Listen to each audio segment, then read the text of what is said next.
এই সায়ন, আরে খাবার তো ঠান্ডা হয়ে যাচ্ছে, খেতে আয় শিগগির। কোনো উত্তর নেই। মা হাত মুছে ড্রয়িং রুমে এলেন, তারপর বারান্দায়। কেউ নেই। সদর গেটটা হাঁ করে খোলা, আর গেটের ঠিক ভেতরেই পড়ে আছে সায়নের পায়ের স্লিপার দুটো। সায়ন, সায়ন কোথায় তুই? সায়ন, সায়ন, এই সায়ন, কোথায় গেলি তুই? সায়ন, সায়ন, কোথায় তুই? সায়ন। নমস্কার বন্ধুরা, আমি তোমাদের সঙ্গে আরজে সায়ন। আর আজ রাহস্যিক পরিবারে তোমাদের সকলকে স্বাগত। আর রাহস্যিকের প্রথম গল্প এটা, রক্তপলাশ। একটি মেঘমল্লার নামের শহর, সেখানে 18 বছরের ছেলেমেয়েরা খুন হচ্ছে, তার সাথে অর্গান ট্রাফিকিং।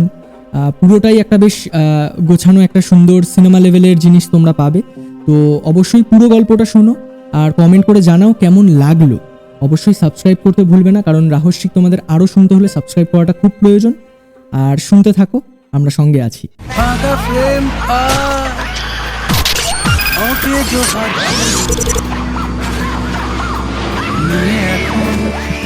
আমি কি করি?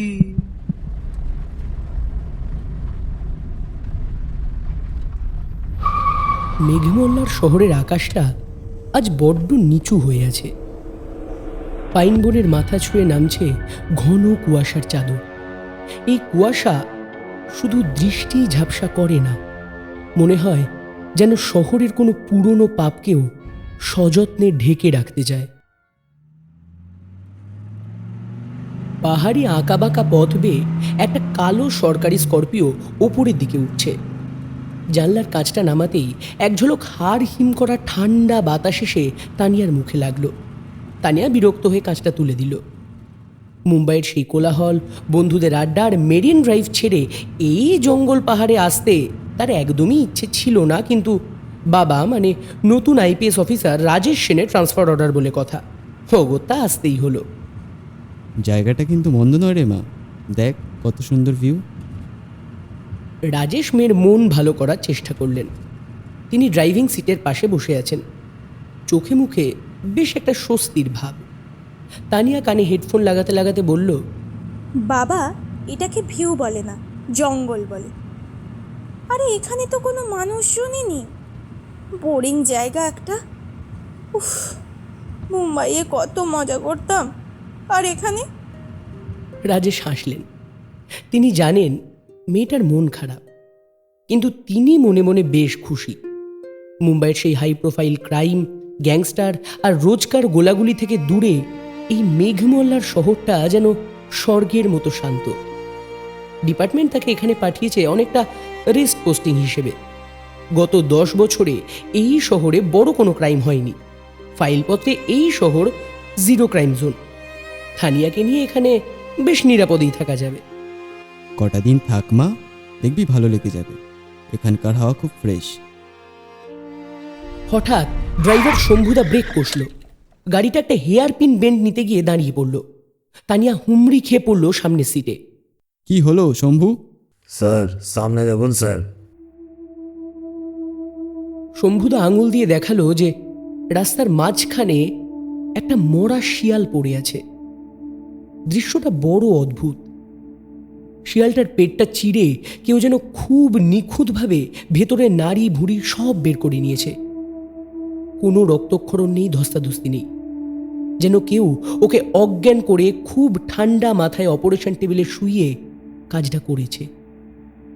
তানিয়া উঁকি দিয়ে দৃশ্যটা দেখেই চোখ সরিয়ে নিল। গাটা গুলিয়ে উঠল তার। ই বাবা, কি কি জঘন্য! চলো চলো এখান থেকে।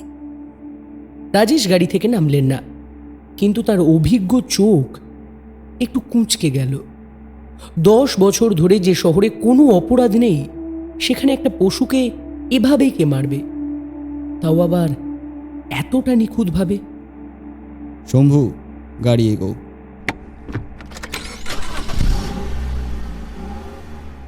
পাহাড়ি হায়না টায়না হবে হয়তো। রাজেশ মেয়েকে ভয় না দেখানোর জন্য কথাটা বললেন বটে, কিন্তু তার নিজের মনে একটা খচখচানি রয়েই গেল। গাড়ি আবার চলতে শুরু করলো। শহরতলির দিকে ঢোকার আগে একটা বিশাল জঙ্গল, আর তার পাশে পরিত্যক্ত এক এলাকা। স্থানীয়রা ওটাকে বলে কয়লা দিঘি। বিশাল এক কালো জলের জলাশয়, যার গভীরতা কেউ জানে না। সরকার ওটা সিল করে দেওয়ার পর থেকে জায়গাটা জনমানবহীন। গাড়িটা যখন ওই কয়লা দিঘির পাশ দিয়ে যাচ্ছিল, তানিয়ার মনে হলো জঙ্গলের আড়াল থেকে কেউ যেন তাদের দেখছে। একজোড়া চোখ। কৌতূহলবশত তানিয়া ভালো করে তাকালো। কুয়াশার মধ্যে একটা বাইক দাঁড়িয়ে আছে পাইন গাছের নিচে, আর তার উপর হেলান দিয়ে দাঁড়িয়ে আছে একটা ছেলে।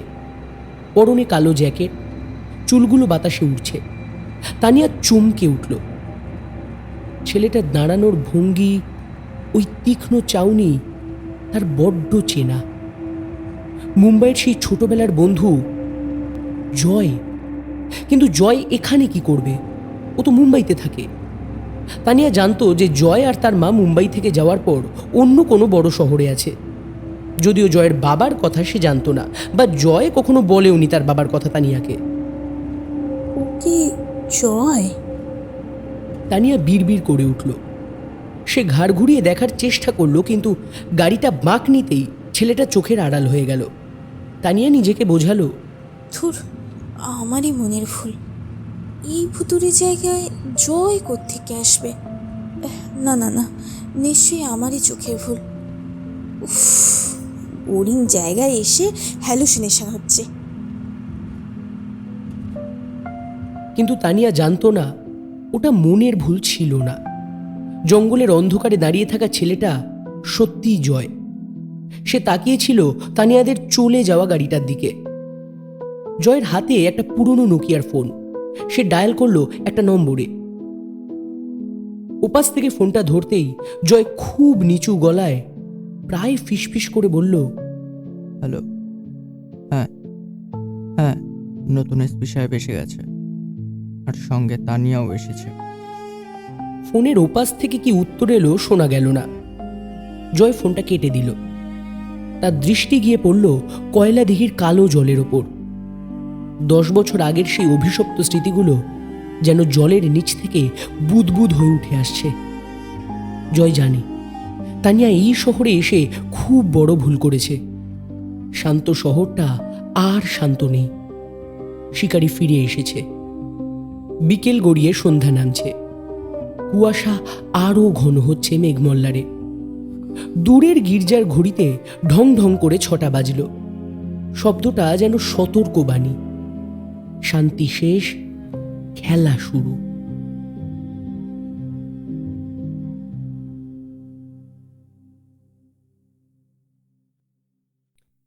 মেঘমল্লার গভর্নমেন্ট কলেজটা ব্রিটিশ আমলের লাল ইটের তৈরি বিশাল বিল্ডিং। চারপাশটা পাইন গাছে ঘেরা, আর ক্যাম্পাসের মাঝখানে একটা বিশাল ইউক্যালিপটাস গাছ। কুয়াশা আজও কাটেনি, বরং কলেজের করিডোরে সেটা যেন আরও গাঢ় হয়ে জমে আছে। তানিয়া গাড়ি থেকে নামতেই সব চোখের দৃষ্টি ওর দিকে ঘুরে গেল। নতুন আইপিএস অফিসার রাজেশ সেনের মেয়ে, মুম্বাই থেকে এসেছে। খবরটা বাতাসের আগে পৌঁছে গেছে। আমাদের নতুন এসপি সাহেবের মেয়ে। কি বলছিস রে? রাজেশ সেনের মেয়ে। তানিয়া একটু অস্বস্তি বোধ করছিল। সে দ্রুত পা চালিয়ে অ্যাডমিনিস্ট্রেটিভ ব্লকের দিকে এগোলো। এক্সকিউজ মি, প্রিন্সিপালের রুমটা কোন দিকে? তানিয়া করিডোরে দাঁড়িয়ে থাকা একটা ছেলের দলকে জিজ্ঞেস করলো। দলের মাঝখান থেকে একটা ফর্সা লম্বা চশমা পরা ছেলে এগিয়ে এলো। মুখে একটা অমলিন হাসি। সোজা গিয়ে বাঁ দিকে সিঁড়ি দিয়ে দোতলায়। আমি জিৎ, কলেজ ইউনিয়নের জিএস। কোনো দরকার হলে আমাকে বলতে পারো। ছেলেটার ব্যবহার এত ভদ্র আর মার্জিত যে তানিয়া মুগ্ধ না হয়ে পারল না। ও থ্যাঙ্কস, আমি তানিয়া। জানি। Welcome to Meghmalla. জিতের কথায় এমন একটা আপন আপন ভাব ছিল যে তানিয়ার প্রথম দিনের ভয়টা কেটে গেল। সে প্রিন্সিপাল রুমের দিকে এগিয়ে গেল। ক্লাস শেষ হওয়ার পর তানিয়া ক্যান্টিনে বসেছিল। জিতের সাথে আবার দেখা। জিত তাকে কলেজের বাকিদের সাথে পরিচয় করিয়ে দিচ্ছিল। ঠিক তখনই ক্যান্টিনের দরজায় একটা শোরগোল দেখা গেল। সবাই চুপ করে গেল। তানিয়া ঘাড় ঘুরিয়ে দেখল দরজায় দাঁড়িয়ে আছে সেই ছেলেটা। গতকাল জঙ্গলের রাস্তায় যাকে দেখিয়েছিল। পরনে সেই কালো জ্যাকেট, চুলগুলো উস্কো খুস্কো। জয়, তানিয়ার হাত থেকে কফির কাপটা প্রায় পড়েই যাচ্ছিল। জয় শটান হেঁটে এসে তানিয়ার টেবিলের সামনে দাঁড়ালো। ওর চোখে সেই ছোটবেলার দুষ্টুমি নেই, আছে এক রাশ ক্লান্তি আর রাগ। তুই এখানে? পুরো ক্যান্টিন পিন পতন নিস্তব্ধ। সবাই অবাক হয়ে দেখছে যে কলেজের সব থেকে বাজে ছেলে হিসেবে পরিচিত জয়ের সঙ্গে নতুন এসপির মেয়ে কথা বলছে। জয় কোনো কথায় কান দিল না, টেবিলের ওপর দুহাত ভর দিয়ে ঝুঁকে বলল, তানিয়া, ভুল করেছিস। এই শহরটা তোর জন্য না। আঙ্কেলকে বল ট্রান্সফার নিয়ে চলে যেতে, এক্ষুনি। তানিয়া অবাক হওয়ার বদলে রেগে গেল। 10 বছর পর দেখা, কেমন আছি জিজ্ঞাসা নেই, কোনো কুশল বিনিময় নেই, এসেই জ্ঞান দেওয়া। মানে তুই কে আমাকে অর্ডার দেওয়ার? আর তুই বা এখানে কি করছিস? পাশে দাঁড়িয়ে থাকা জিৎ এবার এগিয়ে এলো, খুব শান্ত গলায় বলল, জয়, ও নতুন এসেছে, ওকে ভয় দেখাচ্ছিস কেন? হ্যাঁ, তুই তোর কাজ কর না, সিন ক্রিয়েট করিস না। জয় জিতের দিকে এমন একটা দৃষ্টিতে তাকালো যেন তাকে ভস্ম করে দেবে। তারপর আবার তানিয়ার দিকে ফিরে খুব নিচু গলায় বলল, 18 বছর বয়সটা এখানে ভারী বিপজ্জনক তানিয়া। কুয়াশা যখন নামবে তখন পালাবার পথ পাবি না কিন্তু। কথাটা বলেই জয় ঝড়ের বেগে ক্যান্টিন থেকে বেরিয়ে গেল। তানিয়া স্তম্ভিত হয়ে বসে পড়ল। জিৎ তানিয়ার পাশে এসে দাঁড়ালো। ওর কথায় কান দিও না। হ্যাঁ, ও একটু বুঝতেই পারছো, নেশাভান করে তো, মাথা ঠিক থাকে না। ওর বাবাও নাকি এই খনিতেই মরেছিল নেশা করে। জয়ের বাবার কথা শুনে তানিয়া একটুখানি অবাক হলো, জয়ের বাবা এখানে থাকতো? কিন্তু তানিয়ার মাথায় অন্য প্রশ্ন কাজ করছে। সে চুপ করে রইল। জিতের কথাগুলো বিশ্বাসযোগ্য, কিন্তু জয়ের চোখের ওই ভয়টা, ওটা কি মিথ্যে?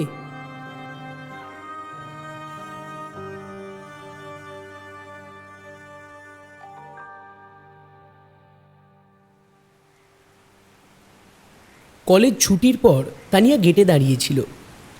আকাশের মুখ বেশ ভার। হঠাৎ করেই ঝপ করে যেন অন্ধকারটা নেমে এলো, আর তার সাথে শুরু হলো মুষলধারে বৃষ্টি। পাহাড়ি বৃষ্টি মানেই হাড় কাঁপানো ঠান্ডা। এমন সময় তানিয়ার ফোনটা বেজে উঠল।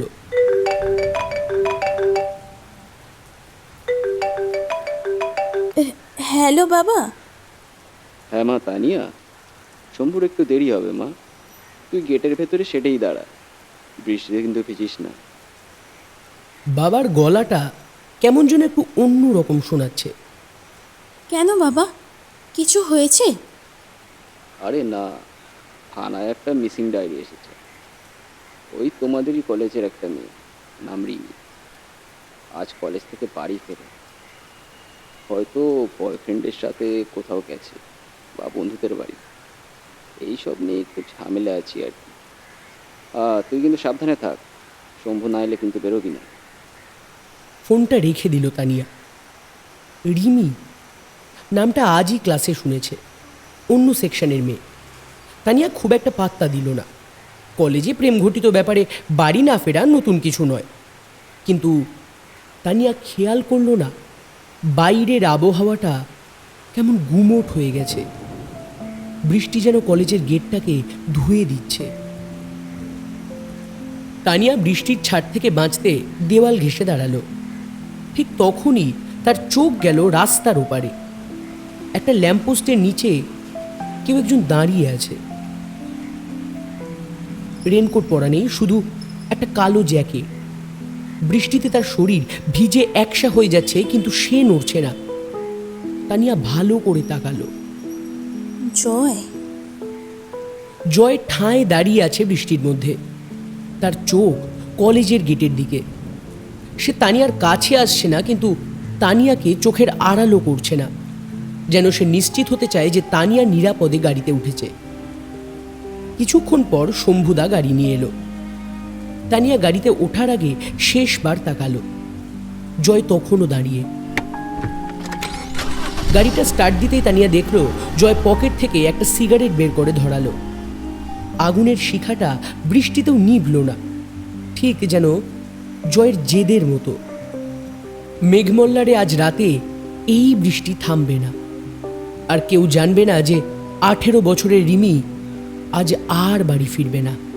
আর এটাও কেউ জানে না তাকে খোঁজার বা বাঁচানোর কেউ নেই, কিন্তু তানিয়াকে বাঁচানোর জন্য একজন পাহারাদার জেগে আছে।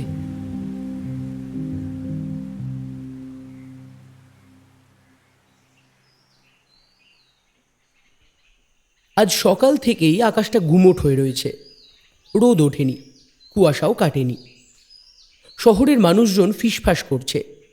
কাল রাতে একটা মেয়ে বাড়ি না ফিরলে লোকে যে সমস্ত কথা বলে তার গুজবে আটকে নেই। আইপিএস অফিসার রাজেশ সেনের বাংলোতে সকালটা শুরু হলো ফোনের রিং হওয়ার আওয়াজে। রাজেশ চা খাচ্ছিলেন। ল্যান্ডলাইনটা বেজে উঠতেই তিনি রিসিভার তুললেন। ওপাশ থেকে থানার ওসির গলা ভেসে এলো। স্যার, কয়লাদিঘির জঙ্গলে রিমির বডি পাওয়া গেছে। রাজেশের হাত কাঁপল না, কিন্তু মুখটা পাথরের মতো শক্ত হয়ে গেল। হ্যাঁ, আমি এখনই আসছি। এলাকাটা সিল করে দিন, আর কেউ যেন ঢুকতে না পারে। তানিয়া সোফায় বসে বই পড়ছিল। বাবার গম্ভীর মুখ দেখে সে উঠে দাঁড়ালো। কি হয়েছে বাবা? তানিয়া, আজ তুই কিন্তু কলেজে যাবি না, একদম বাড়ি থেকে বেরোবি না। কিন্তু বাবা, রিমি কি? তানিয়া! রাজেশের গলার আওয়াজটা এতটা চড়া যে তানিয়া চমকে উঠল। যা বলছি শোন, এটা কিন্তু কোনো সাধারণ কেস না। ঘরে থাক। রাজেশ দ্রুত বেরিয়ে গেলেন। তানিয়া জানলার পর্দার ফাঁক দিয়ে দেখল বাবার গাড়িটা সাইরেন বাজিয়ে বেরিয়ে গেল। তার বুকের ভেতরটা ধরাস ধরাস করছে। কাল জয়ের সেই সাবধানবাণী কানে বাজছে। 18 বছর বয়সটা এখানে অভিশাপ। পুলিশ পুরো এলাকাটা হলুদ ফিতে দিয়ে ঘিরে রেখেছে। স্থানীয় লোকজনের ভিড় জমে গেছে একেবারে। রাজেশ ভিড় ঠেলে ভেতরে ঢুকলেন। ঝোপের আড়ালে রিমির দেহটা পড়ে আছে, চিত হয়ে শোয়ানো, চোখ দুটো খোলা, যেন আকাশের দিকে তাকিয়ে শেষবারের মতো কিছু খুঁজছিল। রাজেশ সামনে ঝুঁকলেন। বডিটা অস্বাভাবিক রকমের সাদা, রক্ত নেই বললেই চলে। এমন সময় ফরেন্সিক টিমের একজন নিচু গলায় বলল, স্যার দেখুন। রিমির পেটের কাছে জামাটা সামান্য তোলা, সেখানে একটা কাটা দাগ, খুব সরু, খুব নিখুঁত, যেন কেউ খুব যত্ন করে অপারেশন করেছে। এমন সময় পাশ থেকে আরেকজন ফরেন্সিক ডাক্তার বললেন, স্যার, কিডনি, লিভার সব গায়েব। রাজেশ শিউরে উঠলেন। তিনি ইশারা করলেন চুপ থাকার জন্য। তারপর বললেন, খবরদার, এই কাটা ছেঁড়ার কথা যেন বাইরে না যায়। পাবলিক জানলে দাঙ্গা বেঁধে যাবে। মিডিয়াকে বলো বন্য পশুর আক্রমণ, যা খুশি বলো, আই ডোন্ট কেয়ার। অর্গান মিসিংয়ের কথাটা যেন বাইরে লিক না হয়। রাজেশ উঠে দাঁড়ালেন। তার চোখ গেল জঙ্গলের বাইরের ভিড়ের দিকে। সেখানে দাঁড়িয়ে আছে শহরের নামকরা ডাক্তার ডক্টর চ্যাটার্জি। তিনি মর্নিং ওয়াকে বেরিয়েছিলেন। বডিটা প্রথম তিনিই দেখতে পান এবং তিনিই পুলিশকে কল করে। এদিকে তানিয়া বাড়িতে বসে থাকতে পারল না। বাবার বারণ সত্ত্বেও সে বেরিয়ে পড়ল কলেজের উদ্দেশ্যে। সে জানতে চায় আসলে কি হচ্ছে। কলেজে পৌঁছতেই সে দেখল এক শ্মশানের নিস্তব্ধতা। কেউ ক্লাস করছে না, সবাই জটলা পাকিয়ে মাঠে দাঁড়িয়ে আছে। তানিয়াকে দেখেই জিৎ এগিয়ে এলো। জিতের চোখে মুখে দুশ্চিন্তার ছাপ। তানিয়া, তুমি এসেছো? আমি তো ভাবলাম স্যার তোমাকে আসতে দেবে না। কি হয়েছে জিৎ? সত্যি করে বলো।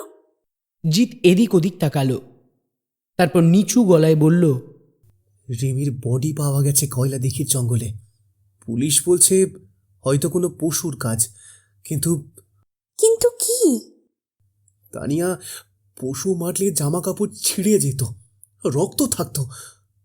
আমি শুনেছি বডিটা একদম পরিষ্কার ছিল, যেন কেউ।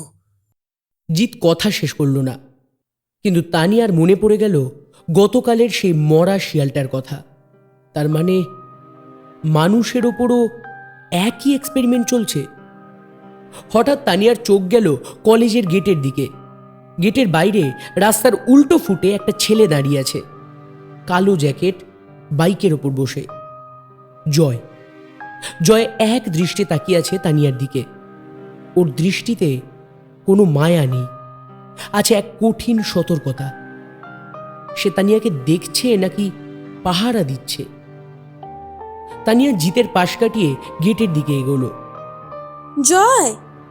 জয় বাইক স্টার্ট দিল। তানিয়া দৌড়ে কাছে যাওয়ার আগেই সে বলল, বলেছিলাম না, এখনো সময় আছে, পালা এখান থেকে। বাইকের ধোঁয়া উড়িয়ে জয় চলে গেল কুয়াশার মধ্যে। তানিয়া দাঁড়িয়ে রইল। তার মনে এখন আর ভয় নেই, আছে হাজারো প্রশ্ন। জয় কি জানতো যে আজ এমন হবে?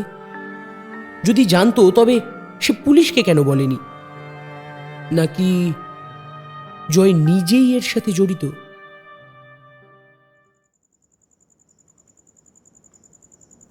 সন্ধেবেলায় রাজেশের অফিস টেবিলে রিমির পোস্টমর্টম রিপোর্ট এসে পৌঁছেছে।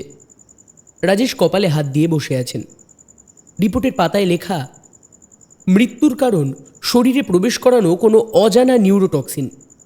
এছাড়া অত্যন্ত দক্ষ অস্ত্রোপচারের মাধ্যমে মৃতদেহ থেকে হৃৎপিণ্ড, লিভার এবং কিডনির মতো গুরুত্বপূর্ণ অঙ্গগুলি বের করে নেওয়া হয়েছে। রাজেশ জানলার বাইরে তাকালেন। মেঘমল্লার শহরটা এখন অন্ধকারে ডুবে আছে। 10 বছর আগে তিনি এই কেসটা ফাইলে দেখেছিলেন, আর আজ তিনি নিজে এর সাক্ষী। খুনি ফিরে এসেছে, এবং সে একা নয়, সে অনেক বেশি শক্তিশালী, অনেক বেশি ধূর্ত। এই নিখুঁত সার্জারি কোনো সাধারণ মানুষের কাজ নয়, এর পিছনে কোনো বিশাল চক্র কাজ করছে। তানিয়া তখন নিজের ঘরে বসে আছে। ঘরের আলো নেভানো, জানলার কাঁচ ভেদ করে বাইরের কুয়াশা যেন ঘরের ভেতরেও উঁকি মারছে। তানিয়ার কানে বারবার একটা কথাই বাজছে, জয়ের বলা সেই কথাগুলো। 18 বছর বয়সটা এখানে ভারী বিপজ্জনক। রিমি আজ নেই, ওর বয়স সবে 18 ছুঁয়েছিল। তানিয়া দুহাতে মুখ ঢেকে বিছানায় বসে পড়ল। এই শহরের বাতাসে যেন মৃত্যু মিশে আছে, আর সেই মৃত্যু খুব ধীরে ধীরে তাদের সবার দিকে এগিয়ে আসছে।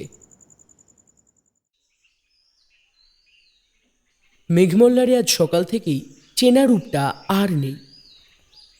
রিমির মৃত্যুর পর পুরো শহরটাকে যেন একটা অজানা আতঙ্ক গিলে খেয়েছে। পাহাড়ি রাস্তাগুলো বড্ড ফাঁকা। যে শহর সকাল থেকেই পর্যটক আর ছাত্রছাত্রীদের কোলাহলে মেতে উঠত, আজ সকাল 10টাতেও সেখানকার অর্ধেকের বেশি দোকানপাট খোলেনি। কুয়াশার চাদরটা আজ যেন আরও গাঢ়, আরও রহস্যময়। পুলিশ স্টেশনে আজ দম ফেলার সময় নেই। আইপিএস অফিসার রাজেশ সেন নিজের কেবিনে পাইচারি করছেন। তার সামনে মেঘমল্লার শহরের একটা বড় ম্যাপ খোলা। ম্যাপের একটা জায়গায় লাল মার্কার দিয়ে গোল করা কয়লা দিঘি। স্যার, আমরা পুরো শহরে সবকটা এন্ট্রি আর এক্সিট পয়েন্টে সিভিল ড্রেসে লোক বসিয়েছি। রাতে পাহারা বাড়ানো হয়েছে। শুধু রাস্তায় নয় অমিত, শহরের হোটেল, লজ, এমনকি পুরনো পরিত্যক্ত বাড়িগুলোতেও নজর রাখো। এই খুন যে করেছে সেই শহরের ভৌগোলিক অবস্থান খুব ভালো করে চেনে। এটা কোনো বহিরাগতর কাজ নয়। রাজেশের গলায় স্পষ্ট চিন্তার ছাপ। ঠিক তখনই কেবিনের দরজায় টোকা পড়ল। এক কনস্টেবল এসে জানালো, স্যার, বলছি সঞ্জয়বাবু এসেছেন, আপনার সাথে একবার দেখা করতে চান। রাজেশ একটু অবাক হলেন। সঞ্জয়বাবু? আচ্ছা বেশ, ওনাকে এখানেই নিয়ে এসো। দরজা ঠেলে যিনি ঢুকলেন তার চেহারায় একটা আলাদা আভিজাত্য আছে। দামি ওভারকোট, চোখে রূপলি ফ্রেমের চশমা আর মুখে একটা মার্জিত হাসি। ইনি সঞ্জয় সিনহা, মেঘমল্লারের সবচেয়ে বড় ব্যবসায়ী এবং সম্মানীয় ব্যক্তি। শহরের হাসপাতাল থেকে শুরু করে কলেজ পর্যন্ত সব জায়গাতেই তার বিশাল অনুদান। নমস্কার রাজেশবাবু, আপনার ব্যস্ততার মধ্যে ডিস্টার্ব করলাম, কিছু মনে করবেন না। সঞ্জয়বাবু হাত জোর করে নমস্কার করলেন। আরে না না, বসুন সঞ্জয়বাবু, বলুন কি ব্যাপার। রাজেশ তাকে সামনের চেয়ারটা দেখিয়ে দিলেন। শহরের যা পরিস্থিতি, তাতে একজন সাধারণ নাগরিক হিসেবে খুব চিন্তায় আছি জানেন। রিমির মৃত্যুর খবরটা শুনে খুব খুব খারাপ লাগলো। আমার ছেলে জিৎ, ও তো ওই কলেজেই পড়ে, একেবারে ভেঙে পড়েছে। আমি এসেছি আপনাকে বলতে, পুলিশের তদন্তে যদি কোনো ফান্ডের দরকার হয় বা কোনো লজিস্টিক সাপোর্ট, আমাকে বলবেন। এই শহরটাকে আমি নিজের পরিবারের মতন ভালোবাসি, এর শান্তিতে যেন কেউ নজর না দেয়। সঞ্জয় সিনহার কথায় এমন একটা আন্তরিকতা ছিল যে রাজেশের মনে হলো এই শহরে অন্তত কিছু ভালো মানুষ এখনও আছে। ধন্যবাদ সঞ্জয়বাবু, আপনার এই সাপোর্ট আমাদের খুব কাজে লাগবে। এদিকে মেঘমল্লার গভর্নমেন্ট কলেজের পরিবেশটাও আজ শ্মশানের মতো। কেউ ক্লাস করছে না। তানিয়া মাঠের একটা কোনায় একা বসেছিল। ওর চোখের সামনে বারবার রিমির সেই হাসি মুখটা ভেসে উঠছে। এই অচেনা শহরে এসে প্রথম ধাক্কাতে এই মেয়েটা বড্ড ভয় পেয়ে গেছে। মাঠের ওপাশ থেকে একটা ছেলে দ্রুত পায়ে তানিয়ার দিকে এগিয়ে এলো। ছেলেটার হাতে দুটো কফির কাপ। জিৎ এসে তানিয়ার পাশে বসল। কফির কাপটা ওর দিকে এগিয়ে দিয়ে খুব নরম গলায় বলল, কফিটা খেয়ে নাও তানিয়া, সকাল থেকে দেখছি তোমার মুখটা শুকিয়ে আছে। তানিয়া কফির কাপটা হাতে নিল, কিন্তু খেলো না। শূন্য দৃষ্টিতে মাঠের দিকে তাকিয়ে বলল, রিমি আমাদের কলেজে কাল পর্যন্ত হাসি খুশি ছিল, আর আজ ও আর নেই। আমার খুব ভয় করছে জিৎ। মনে হচ্ছে এই শহরের হাওয়াতেও যেন বিষ মিশে আছে। জিৎ আলতো করে তানিয়ার কাঁধে হাত রাখল। ওর চোখে মুখে এক অদ্ভুত প্রশান্তি, যা এই ভয়ের পরিবেশে বড় বেশি ভরসা দেয়। তানিয়া, শোনো আমার কথা, শোনো। আমি জানি তুমি ভয় পাচ্ছ, আমি জানি, আর ভয় পাওয়াটা স্বাভাবিক। কিন্তু মনে রেখো, তুমি একা নও, আমি আছি তো তোমার সাথে। আর মেঘমল্লার শহরটা যেমনই হোক, এখানকার কেউ তোমার একটা চুলও বাঁকা করতে পারবে না। আমি আমার বাবার সাথেও কথা বলেছি, উনি পুলিশকে সব রকম সাহায্য করছেন। তুমি নিশ্চিন্তে থাকো। জিতের কথাগুলো এতই কেয়ারিং আর ভরসায় মোড়া ছিল যে তানিয়ার চোখের কোণে জল চলে এলো। থ্যাঙ্কস জিৎ, তুমি না থাকলে হয়তো আমি ভয়েই মরে যেতাম। পাগল একটা। কফিটা খেয়ে নাও, ঠান্ডা হয়ে যাচ্ছে। আমি একটু ইউনিয়ন রুম থেকে আসছি, তুমি এখানেই বসো। হ্যাঁ? জিৎ উঠে চলে যাওয়ার পর তানিয়া ঠিক করলো লাইব্রেরিতে গিয়ে একটু একা বসবে। সেন্ট্রাল লাইব্রেরিটা কলেজের একদম শেষ প্রান্তে। পুরনো আমলের বিশাল উঁচু ছাদ আর সারি সারি কাঠের বুকশেলফ। ভেতরে একটা স্যাঁতস্যাঁতে পুরনো কাগজের গন্ধ। লাইব্রেরিতে আজ কেউ নেই। তানিয়া একটা শেলফের পাশ দিয়ে হেঁটে যাওয়ার সময় হঠাৎ অন্ধকার থেকে একটা হাত বেরিয়ে এসে তাকে হ্যাঁচকা টানে শেলফের পিছনের সরু গলিতে নিয়ে গেল। তানিয়া আতঙ্কে চিৎকার করতে যাচ্ছিল, কিন্তু তার আগেই একটা চেনা গম্ভীর গলা কানে এলো। চুপ, আমার দিকে তাকা, একদম আওয়াজ করবি না। তানিয়া চোখ বড় বড় করে দেখল সামনে দাঁড়িয়ে আছে জয়। ওর চোখে মুখে একটা অস্থিরতা, শ্বাস প্রশ্বাস দ্রুত চলছে। তানিয়া এক ঝটকায় জয়ের হাতটা সরিয়ে দিয়ে হিস হিস করে উঠল। কি করছিস কি তুই? পাগল হয়ে গেছিস? আমি এক্ষুনি চিৎকার করে লোক ডাকবো।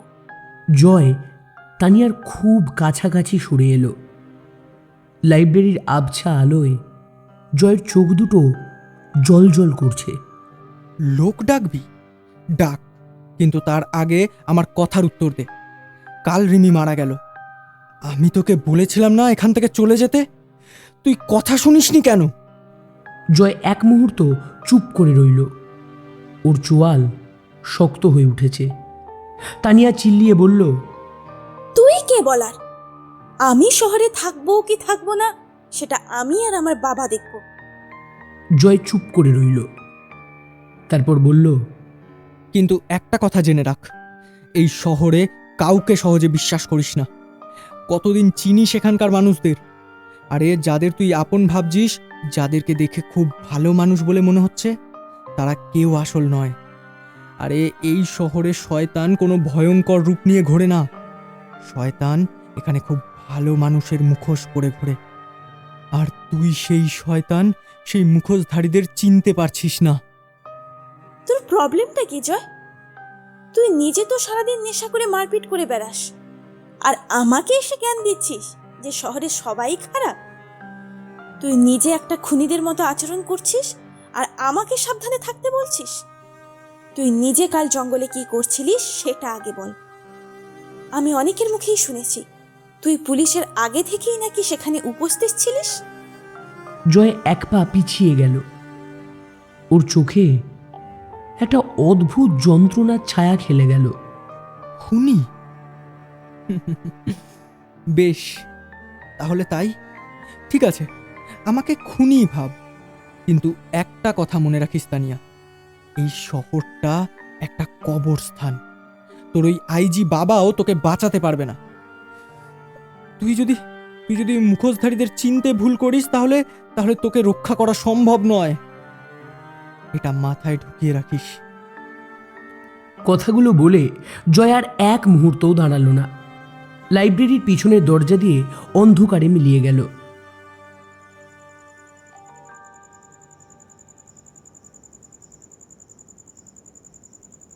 রাত 11টা। রাজেশ সেন নিজের স্টাডি রুমে বসে আছেন। তার সামনে খোলা রয়েছে 10 বছর আগের একটা ধুলো মাখা ফাইল, অপারেশন ব্ল্যাক কোল।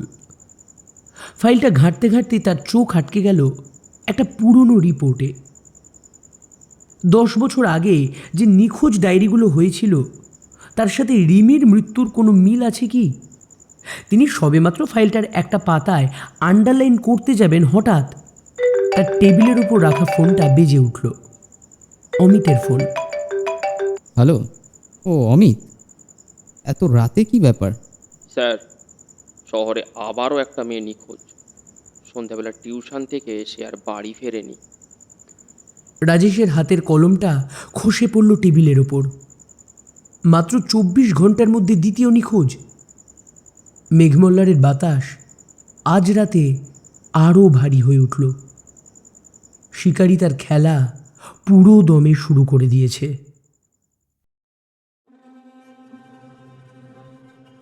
নমস্কার, আপনারা এতক্ষণ শুনছিলেন রাহস্যিকের প্রথম গল্প রক্তপলাশ। আমি সৌরভ, রাজেশের চরিত্রে।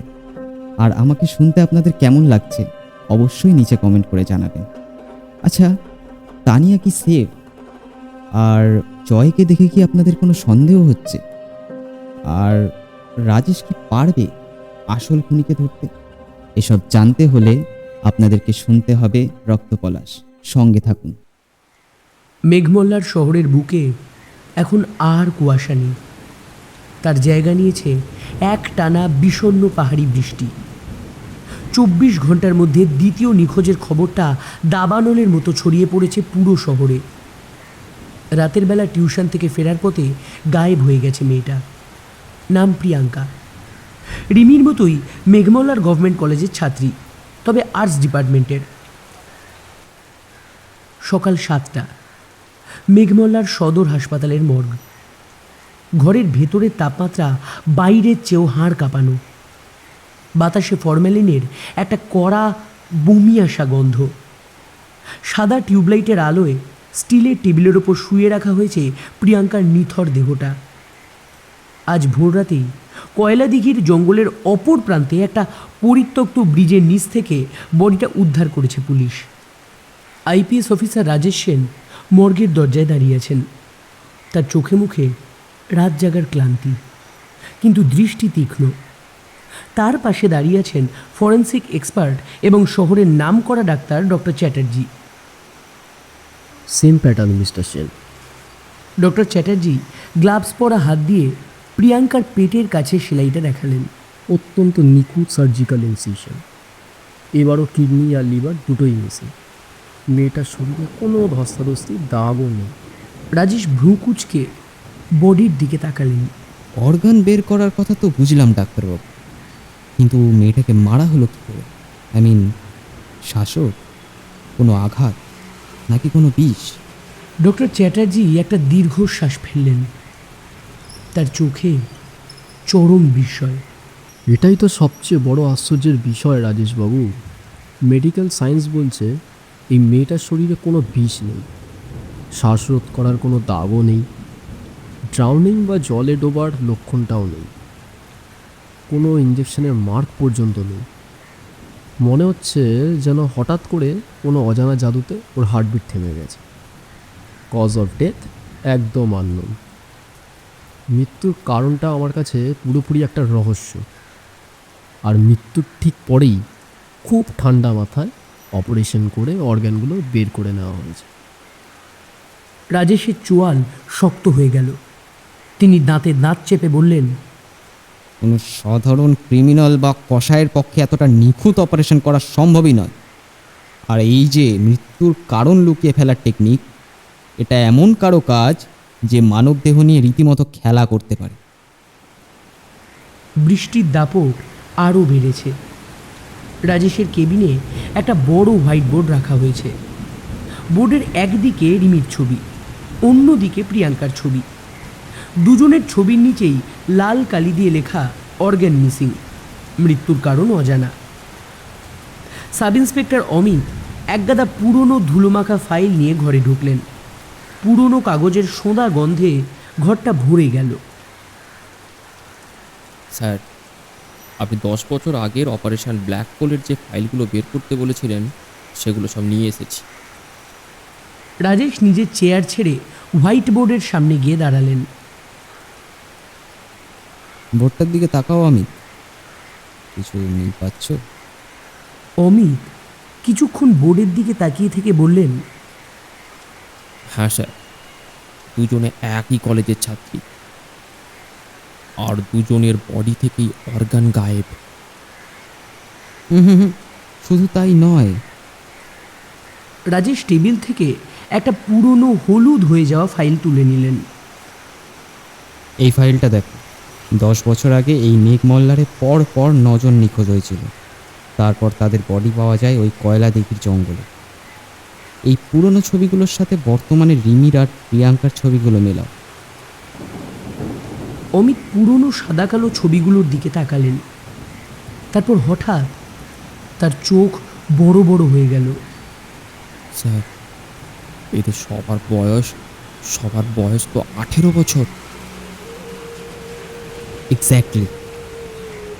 10 বছর আগে 9 জন ভিকটিমের বয়স ছিল 18। রিমির বয়সও ছিল ওই 18। প্রিয়াঙ্কার বয়স গতকালই 18তে পূর্ণ হয়েছে। দেখো অমিত, আমাদের খুনি কিন্তু কোনো র্যান্ডম শিকার করছে না। সে বেছে বেছে শুধু 18 বছর বয়সীদেরই টার্গেট করছে। তার মানে স্যার, 10 বছর আগের খুনি আর এখনকার খুনি একই লোক? এটাই তো সব থেকে বড় ধাঁধা অমিত। সমীকরণটা মিলছে, আবার কোথাও যেন একটা মারাত্মক অমিলও আছে। রাজেশ ফিরে এসে হোয়াইট বোর্ডের সামনে দাঁড়ালেন। মার্কার দিয়ে পুরনো আর নতুন ভিকটিমদের ছবির মাঝখানে একটা লাইন টানলেন। 10 বছর আগে যে 9 জন মারা গিয়েছিল তাদের বডি থেকে কিন্তু কোনো অর্গান চুরি যায়নি। বডিগুলো একদম অক্ষত ছিল। কিন্তু মজার ব্যাপার কি জানো? ওই 9 জনেরও পোস্টমর্টম রিপোর্টে লেখা ছিল কজ অফ ডেথ আননোন। তখনও কোনো ডাক্তার ধরতে পারেনি ওরা কিভাবে মারা যেত। শরীরে কোনো বিষ বা আঘাতের চিহ্ন থাকতো না, ঠিক আজকের ওই রিমিয়া প্রিয়াঙ্কা। পুরো কেবিনে একটা দম বন্ধ করা নিস্তব্ধতা নেমে এলো। রাজেশ বলে চললেন। তাহলে প্রশ্ন হলো, খুনি যদি একই লোক হয় তাহলে সে 10 বছর ধরে চুপ কেন ছিল? সে কি জেলে ছিল, নাকি শহর ছেড়ে পালিয়ে গিয়েছিল? আর সবচেয়ে বড় কথা, আগে সে শুধু খুন করত, অর্গান নিত না। এখন সে অর্গান চুরি করছে কেন? তার মোটিভ কি?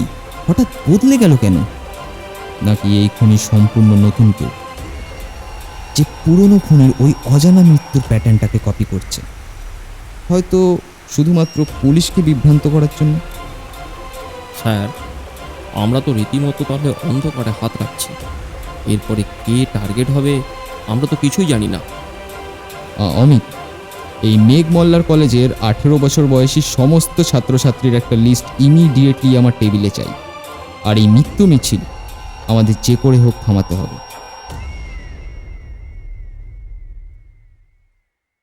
এদিকে রাজেশের বাংলোতে তানিয়া একা বসে আছে।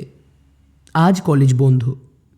পর পর দুটো মৃত্যুর খবরে কলেজের ছাত্রছাত্রীরা রীতিমতো আতঙ্কিত।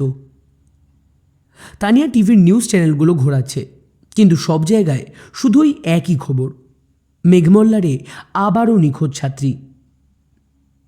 তানিয়ার বুকটা একটা অজানা আতঙ্কে কেঁপে উঠল। তার মনে পড়ে গেল কাল লাইব্রেরিতে জয়ের সেই হিংস্র চাহনি আর কথাগুলো। এই শহরটা একটা কবরস্থান। শয়তান এখানে ভালো মানুষের মুখোশ পরে ঘোরে। তানিয়া নিজের ঘরের ক্যালেন্ডারটার দিকে তাকালো। একটা লাল কালি দিয়ে দাগ কাটা তারিখ। আর ঠিক 22 দিন। 22 দিন পর তানিয়ার 18 বছর পূর্ণ হবে। খুনি যে শুধু 18 বছর বয়সীদেরই টার্গেট করছে এটা পুলিশ জানলেও তানিয়া বা সাধারণ মানুষ এখনও স্পষ্ট জানে না। কিন্তু একটা অদ্ভুত শিরশিরে সিক্স সেন্স তানিয়াকে বলে দিচ্ছে অন্ধকার তার দিকে এগিয়ে আসছে। এই 22টা দিন যেন তার জীবনের সবচেয়ে দীর্ঘ আর ভয়ঙ্কর সময় হতে চলেছে। এই শহরের কুয়াশার বৃষ্টির আড়ালে লুকিয়ে থাকা সেই মুখোশধারী যে কাউকেই রেয়াত করবে না। প্রিয়াঙ্কার মৃত্যুর পর মেঘমল্লারে দেখতে দেখতে 4টে দিন কেটে গেছে। নতুন করে আর কোনো নিখোঁজ বা মৃত্যুর খবর নেই। কিন্তু এই নীরবতা যেন ঝড়ের আগের থমথমে রূপ। পুলিশ সারা শহর চষে বেড়াচ্ছে। কলেজ অনির্দিষ্টকালের জন্য বন্ধ। টানা 4 দিন ঘরের 4 দেওয়ালে বন্দি থেকে তানিয়া হাঁপিয়ে উঠেছিল। আজ বিকেলে বৃষ্টিটা একটু ধরেছে, আকাশটা পরিষ্কার। রাজেশের আজ থানায় জরুরি মিটিং, তাই বাংলোতে শুধু তানিয়া আর পাহারায় থাকা একজন কনস্টেবল। তানিয়া কনস্টেবলকে বলে একটু হেঁটে আসার জন্য বাংলোর পিছনের পাইন বন ঘেঁষা পাহাড়ি রাস্তাটার দিকে এগিয়ে গেল। রাস্তাটা বেশ নির্জন। পাহাড়ি ভেজা মাটির একটা সোঁদা গন্ধ বাতাসে। তানিয়া আনমনে হাঁটছিল। গত কয়েকদিনের ভয়ঙ্কর স্মৃতিগুলো মাথা থেকে ঝেড়ে ফেলার চেষ্টা করছিল। হঠাৎ পিছন থেকে একটা গাড়ির তীব্র ইঞ্জিনের আওয়াজ ওর ঘোর ভাঙল।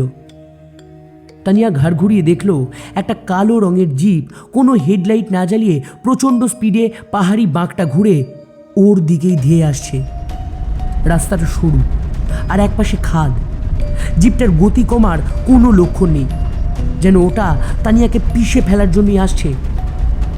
তানিয়া ভয়ে জমে গেল। পা দুটো যেন মাটির সাথে আটকে গেছে। গাড়িটা আর মাত্র কয়েক হাত দূরে। হঠাৎ জঙ্গলের দিক থেকে একটা কালো ছায়া বাজ পাখির মতো ছিটকে এলো। কেউ একজন প্রবল শক্তিতে তানিয়ার কোমর জড়িয়ে ধরে রাস্তার ধারে ঢালু ঘাসের উপর ঝাঁপ দিল। গাড়িটা তীব্র বেগে ওদের পাশ ঘেঁষে বেরিয়ে গেল অন্ধকারের দিকে। তানিয়া চোখ খুলে দেখল সে ঘাসের ওপর পড়ে আছে, আর ওর গায়ের ওপর ঢাল হয়ে আছে জয়। জয়ের নিঃশ্বাস দ্রুত পড়ছে। এই প্রথম তানিয়া জয়কে এত কাছ থেকে দেখল। উস্কো খুস্কো চুল, কপালে বিন্দু বিন্দু ঘাম আর চোখে একটা অদ্ভুত উদ্বেগ। চোখ কান কি ওই মুম্বাইতে ফেলে এসেছিস? এত মরার শখ কেন তোর? জয় ধমকে উঠল, কিন্তু গলার আওয়াজটা কাঁপছে। ও তানিয়াকে ছেড়ে উঠে দাঁড়ালো। তানিয়া তখনও ভয়ের ঘোরে। সে উঠে বসতেই দেখল জয়ের ডান হাতটা বেয়ে ফিনকি দিয়ে রক্ত পড়ছে। ঝাঁপ দেওয়ার সময় রাস্তার ধারের কোনো ধারালো পাথর বা কাঁচের টুকরোতে হাতটা বেশ গভীরভাবেই কেটে গেছে। জয়, জয় তোর হাত, কত কত রক্ত পড়ছে। জয় নিজের হাতের দিকে একবার তাচ্ছিল্যের দৃষ্টিতে তাকিয়ে পকেট থেকে সিগারেট বের করতে গেল। ও কিছু হয়নি, তুই ঠিক আছিস তো? এবার সোজা বাড়ি যা।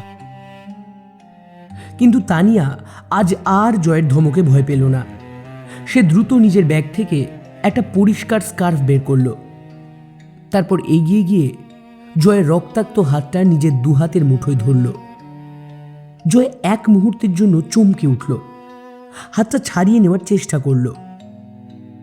জয় ছাড়, জেদ করিস না।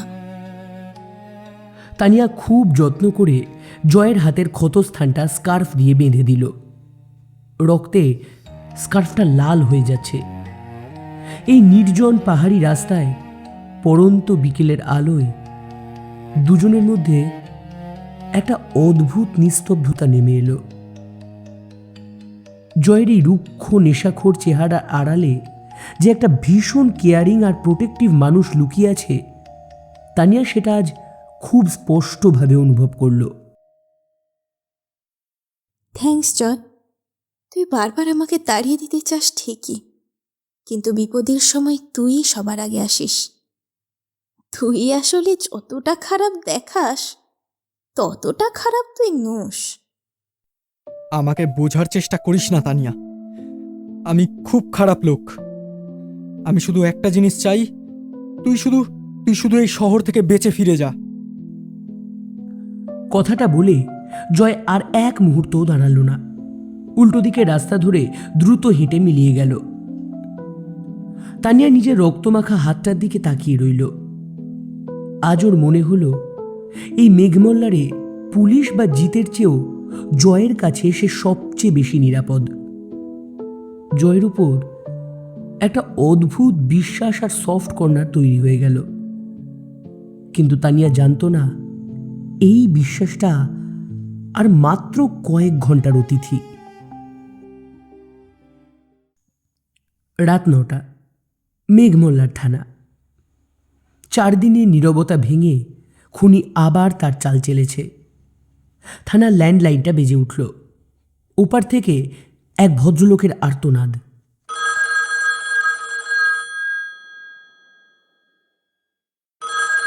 স্যার, স্যার আমার ছেলেটা কাল রাত থেকে বাড়ি ফেরেনি স্যার। বয়স কত আপনার ছেলের? 18 স্যার, 18। ওই গত পরশুই স্যার ওর জন্মদিন ছিল স্যার। নাম হচ্ছে বিক্রম বোস। রাজেশ ধপ করে চেয়ারে বসে পড়লেন। বিক্রম, একটা ছেলে? খুনি প্রমাণ করে দিল যে শুধু মেয়েদের নয়, সে ছেলেদেরও ছাড়বে না। 18 বছর বয়সটাই তার একমাত্র ক্রাইটেরিয়া। সাব ইন্সপেক্টর অমিত একটা ল্যাপটপ নিয়ে হন্তদন্ত হয়ে ঘরে ঢুকলেন। স্যার, একটা মারাত্মক লিড পেয়েছি। প্রিয়াঙ্কার বডি যে পরিত্যক্ত বীজের নিচে পাওয়া গেছিল, সেখান থেকে প্রায় 1 কিলোমিটার দূরে একটা সিসিটিভি ফুটেজ আমরা রিকভার করেছি। কি আছে ফুটেজে? অমিত ভিডিওটা প্লে করলো। স্যার, রাত তখন প্রায় 2:30। কুয়াশার মধ্যেই দেখুন একটা ছেলে বাইক চালিয়ে ওই ব্রিজের দিক থেকেই শহরের দিকে ফিরছে। বাইকটা আর ছেলেটার জ্যাকেটটা একবার দেখুন। রাজেশ চোখ সরু করে তাকালেন। পুরনো মডেলের বাইক, কালো লেদার জ্যাকেট। তার মনে পড়ে গেল রিমির বডি পাওয়ার দিন সকালে জঙ্গলের ধারে ঠিক এই বাইক আর জ্যাকেট পরা ছেলেটাকে তিনি দেখিয়েছিলেন। অমিত, এই ছেলেটার নাম জয়। এর ডিটেলস বের করো। অমিত একটা ফাইল এগিয়ে দিলেন। বের করেছি স্যার। জয়ের মামাবাড়ি এখানেই, কিন্তু ইন্টারেস্টিং ব্যাপার হলো ওর ব্যাকগ্রাউন্ড। ওর বাবা অবিনাশ বাবু 10 বছর আগে এই মেঘমল্লার কয়লা খনিতেই কাজ করতেন। আর ওই 9 জন ছেলে মেয়ে নিখোঁজ হওয়ার পরপরই অবিনাশবাবু কয়লা দিঘিতে ডুবে মারা যান। রাজেশের চোখ দুটো জল করে উঠল। 10 বছর আগের ফাইলের সাথে বর্তমানের সমীকরণটা এবার যেন একটা মারাত্মক ধাক্কা খেল। অমিত, বুঝতে পারছো এর মানে কি? জয়ের বাবা 10 বছর আগের সেই ঘটনার সাথে যুক্ত ছিল, আর আজ জয় এই শহরে ফিরেছে প্রতিশোধ নিতে। সেই জন্যই ও বেছে বেছে 18 বছর বয়সীদের টার্গেট করছে। ফোর্স রেডি করো, আমি জয়কে এক্ষুনি ইন্টারোগেশন রুমে চাই। রাত 11টা। তানিয়া নিজের ঘরে বসে জয়ের কথাই ভাবছিল। হঠাৎ বাবার ফোন। হ্যালো বাবা। তানিয়া, তুই দরজা লক করে রাখবি। আর শোন, জয়ের সাথে কি তোর কোনো যোগাযোগ আছে? কই না তো। কেন বাবা? ছেলেটা ভয়ঙ্কর ক্রিমিনাল তানিয়া। ও আমাদের প্রাইম সাসপেক্ট। 10 বছর আগে পুরনো আক্রোশ থেকে ওই 18 বছরের মেয়েগুলোকে খুন করছে। আমরা ওর মামা বাড়ি যাচ্ছি রেড করতে। তানিয়ার হাত থেকে ফোনটা খসে পড়ে গেল বিছানায়। জয় খুনি? যে ছেলেটা আজ বিকেলে নিজের জীবন বাজি রেখে তাকে বাঁচালো, সে নাকি একটা সিরিয়াল কিলার? মেঘমল্লারের অন্য প্রান্তে জয়ের পুরনো দোতলা মামার বাড়ির সামনে এসে দাঁড়ালো 3টে পুলিশের জিপ।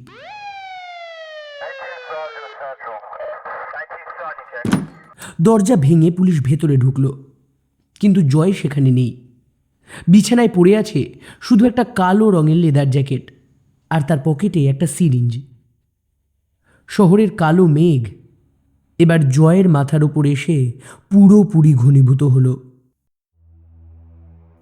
মেঘমল্লারের সকালটা আজ বড্ড গুমোট। টানা বৃষ্টির পর আকাশটা থমথম করছে। সকাল 7টা বাজতে না বাজতেই পুলিশের ওয়্যারলেস সেটে খবরটা ভেসে এলো। বিক্রম বোসকে পাওয়া গেছে, তবে জীবিত নয়। শহরের উপকণ্ঠে কয়লাদিঘির জঙ্গলের ঠিক বাইরে একটা পরিত্যক্ত কাঠের কলের পিছনে বডিটা পড়েছিল। আইপিএস রাজেশ সেন যখন সেখানে পৌঁছলেন, তখন চারিদিক পুলিশে ছয়লাভ। রাজেশের চোখের নিচে কালি। গত 2 রাত তিনি ঘুমাননি। বিক্রমের বডির অবস্থা আগের দুজনের মতোই। ফ্যাকাশে শরীর, পেটের কাছে সেই নিখুঁত সেলাই। মৃত্যুর কোনো কারণ জানা নেই, কিন্তু শরীরের ভেতরের গুরুত্বপূর্ণ অর্গানগুলো উধাও। রাজেশ দাঁতের দাঁত চেপে বডিটার দিকে তাকিয়ে রইলেন।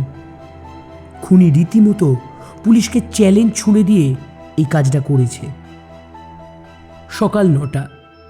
থানার ভিতরে একটা চাপা উত্তেজনা। গতরাতে জয়ের মামার বাড়িতে রেড করে খালি হাতে ফিরতে হয়েছে পুলিশকে, কিন্তু আজ সকালে এমন একটা ঘটনা ঘটল যার জন্য কেউ প্রস্তুত ছিল না। থানার মেন গেট দিয়ে অত্যন্ত শান্ত পায়ে হেঁটে ভেতরে ঢুকল জয়।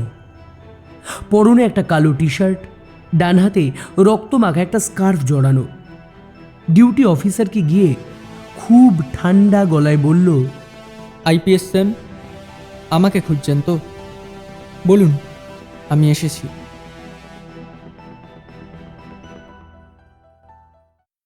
সকাল 10টা। Interrogation room. ঘরের ভিতর শুধু একটা টিমটিমে হলুদ বাল্ব জ্বলছে। একটা লোহার চেয়ারে জয় বসে আছে। তার দুহাত হাতকড়া দিয়ে টেবিলের সাথে বাঁধা। ঘরের দরজা ঠেলে ভেতরে ঢুকলেন রাজেশ সেন। তার চোখে মুখে চরম ক্লান্তি আর এক রাশ রাগ। সাব ইন্সপেক্টর অমিত দরজার কাছে ফাইল হাতে দাঁড়িয়ে রইলেন। রাজেশ সোজা গিয়ে টেবিলের ওপর দুহাত রেখে জয়ের চোখের দিকে তাকালেন। কেন মারলি বাচ্চাগুলোকে? তোর ঘর থেকে যে আমরা সিরিঞ্জটা পেয়েছি, ওটা দিয়ে তুই কী করিস? 10 বছর আগে তোর বাবা ওই কয়লা খনিতে মরেছিল বলে তুই এই শহরের নিরীহ 18 বছরের ছেলে মেয়েগুলোকে খুন করে বদলা নিচ্ছিস, তাই তো? জয় চোখ নামালো না।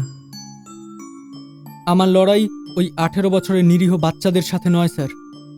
আমার লড়াই সেই অদৃশ্য শয়তানগুলোর সাথে, যারা 10 বছর আগে আমার বাবাকে খুন করে ওই কয়লা দিঘির জলে ভাসিয়ে দিয়েছিল।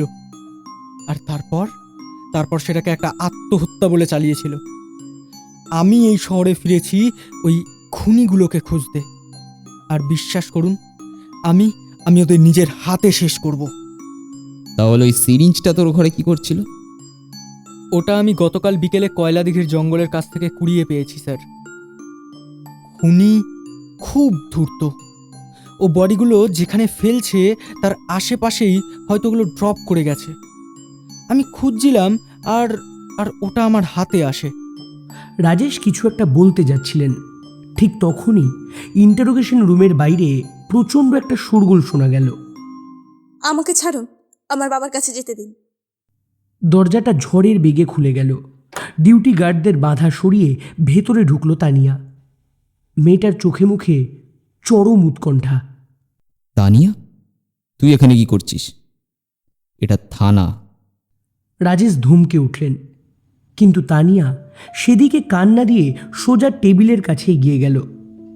সে দেখল জয়ের ডান হাতে তার সেই দেওয়া স্কার্ফটা বাঁধা, রক্তে কালচে হয়ে আছে সেটা। বাবা, তুমি জয়কে অ্যারেস্ট করেছো? জয় খুনি নয় বাবা, ও কাউকে মারে না, ও বাঁচায়। তুই কি বলছিস এসব? তুই জানিস, তুই চিনিস ওকে? আমি জানি বাবা। কাল বিকেলে যখন তুমি থানায় ছিলে, আমি বাংলোর পেছনের রাস্তায় একা হাঁটছিলাম। হঠাৎ একটা কালো রঙের জিপ কোনো হেডলাইট না জ্বালিয়ে প্রচণ্ড স্পিডে আমাকে পিষে মারার জন্য ধেয়ে আসছিল। এই জয় নিজের জীবনের মায়া না করে আমাকে ধাক্কা দিয়ে সরিয়ে বাঁচিয়েছে। সেই জন্যই ওর হাতটা অত বাজেভাবে কেটে গেছে। তানিয়া জয়ের বাঁধা হাতটার দিকে ইশারা করল।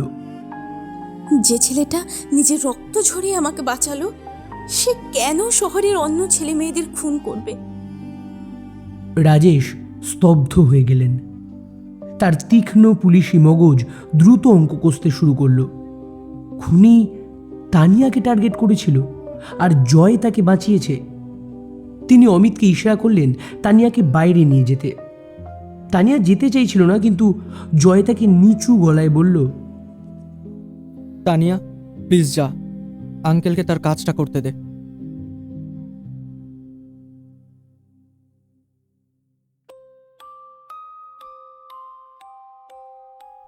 দরজা বন্ধ হতেই রাজেশ আবার জয়ের দিকে ঘুরলেন। এবার তার গলার স্বর কিছুটা নরম কিন্তু সন্ধানী। তানিয়াকে কে মারতে চেয়েছিল জয়, তুই কি জানিস? জয় সোজা হয়ে বসল। স্যার, কালকের ওই কালো রঙের জিপটা কোনো সাধারণ গাড়ি নয়। ওটাতেই বিক্রমকে কিডন্যাপ করা হয়েছিল। আমি গত 2 দিন ধরে ওই গাড়িটাকে খুঁজছিলাম। কাল বিকেলে যখন তানিয়াকে মারতে এলো, তখন গাড়িটার কোনো নম্বর প্লেট ছিল না ঠিকই, কিন্তু আমি 2টো জিনিস খুব ভালো করে লক্ষ্য করে দেখেছি। কি জিনিস? প্রথমত, জিপটার পেছনের বাঁ দিকের বাম্পারে একটা বড় টোল খাওয়ার দাগ আছে। আর দ্বিতীয়ত, ওর চাকায় যে কাদা লেগেছিল সেটা মেঘমল্লারের সাধারণ রাস্তার কাদা নয়, ওটা লাল রঙের আঠালো মাটি। আর এই শহরে লাল মাটি শুধু এক জায়গাতেই পাওয়া যায়, কয়লাদিঘির একদম ভেতরের ওই রেস্ট্রিক্টেড জোনে, যেখানে সাধারণ মানুষের প্রবেশ একেবারে নিষেধ। কয়লাদিঘির ভেতরের জোন? তার মানে খুনি ওই জঙ্গলটাকেই তার ডেরা বানিয়েছে? স্যার, খুনি আমাদের মেঘমল্লার কলেজ থেকেই তার টার্গেটগুলোকে বাঁচছে। এটাই শহরের সবচেয়ে বড় কলেজ, আর এখানেই সবথেকে বেশি 18 বছরের ছেলেমেয়েরা পড়াশোনা করে। ওর জন্য টার্গেট সিলেক্ট করা এখান থেকে সব থেকে সোজা। আমার মনে হয় স্যার, আপনার উচিত কলেজের আনাচে কানাচে এবং কয়লাদিঘির জঙ্গলের ওই রাস্তাগুলোতে প্রচুর পরিমাণে গোপন সিসিটিভি ক্যামেরা ইনস্টল করা। খুনি কোনো না কোনো ভুল তো অবশ্যই করবে। রাজেশ কয়েক মুহূর্ত চুপ করে রইলেন। তিনি বুঝতে পারছেন তার সামনে বসা এই রাগী উস্কোখুস্কো ছেলেটা আসলে কোনো খুনি নয়। সে এই শহরের আসল শয়তানগুলোকে ধরার জন্য পুলিশের মতোই মরিয়া। রাজেশ নিজের পকেট থেকে চাবি বের করে জয়ের হাতকড়াটা খুলে দিলেন। তোর দেওয়া ইনফরমেশন যদি সত্যি হয়, তাহলে ওই কালো গাড়িটা আমাদের আসল খুনির কাছে পৌঁছে দেবে। কিন্তু জয়, আমি কিন্তু তোকে পুরোপুরি ক্লিন চিট দিতে পারছি না। আমি ক্লিন চিট চাইও না স্যার। শহরের আসল খুনিরা যদি ভাবে যে পুলিশ আমাকেই সন্দেহ করছে, তাহলে তারা রিল্যাক্স হয়ে যাবে আর ভুল করবে। আপনি বাইরের দুনিয়ার কাছে আমাকে সাসপেক্ট হিসেবেই রাখুন, আমাকে প্রমাণের অভাবে ছেড়ে দিন। শুধু সবাই ভাবুক আমি পুলিশের কড়া নজরে আছি, ব্যাস। রাজেশের ঠোঁটের কোণে একটা বাঁকা হাসি ফুটে উঠল। তার মানে তুই বলতে চাইছিস তুই হবি আমার আন্ডার কভার ইনফর্মার? অমিত এতক্ষণ চুপ করে শুনছিলেন, এবার মুখ খুললেন। স্যার, আপনি কি এই ক্রিমিনাল মাইন্ডেড ছেলেটাকে বিশ্বাস করছেন? ও তো মিথ্যে বলেও আমাদের ফাঁসাতে পারে। রাজেশ হাত তুলে অমিতকে থামতে ইশারা করলেন। মাঝে মাঝে শয়তানদের ধরতে গেলে শয়তানের গলিতেই হাঁটতে হয় অমিত। আর জয়কে আমি বিশ্বাস করছি, কিন্তু এই কথাটা শুধু এই ঘরের ভেতরেই থাকবে। আমি, তুমি আর জয় ছাড়া এই চুক্তির কথা যেন কাকপক্ষীতেও টের না পায়। রাজেশ হাত বাড়িয়ে দিলেন। জয় সেই হাতটা ধরল। মেঘমল্লারের অন্ধকার ইন্টারোগেশন রুমে তৈরি হলো এক অঘোষিত গোপন জোট, যে জোটের কথা শহরের সেই মুখোশধারী শয়তানরা তো দূর, তানিয়াও জানতে পারল না।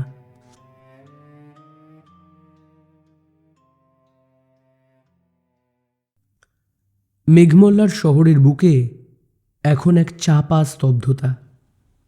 পর পর 3টে নিখুঁত খুনের পর শহরের মানুষ বুঝে গেছে যে পুলিশ বা প্রশাসন কেউই তাদের ছেলে মেয়েদের বাঁচাতে পারছে না।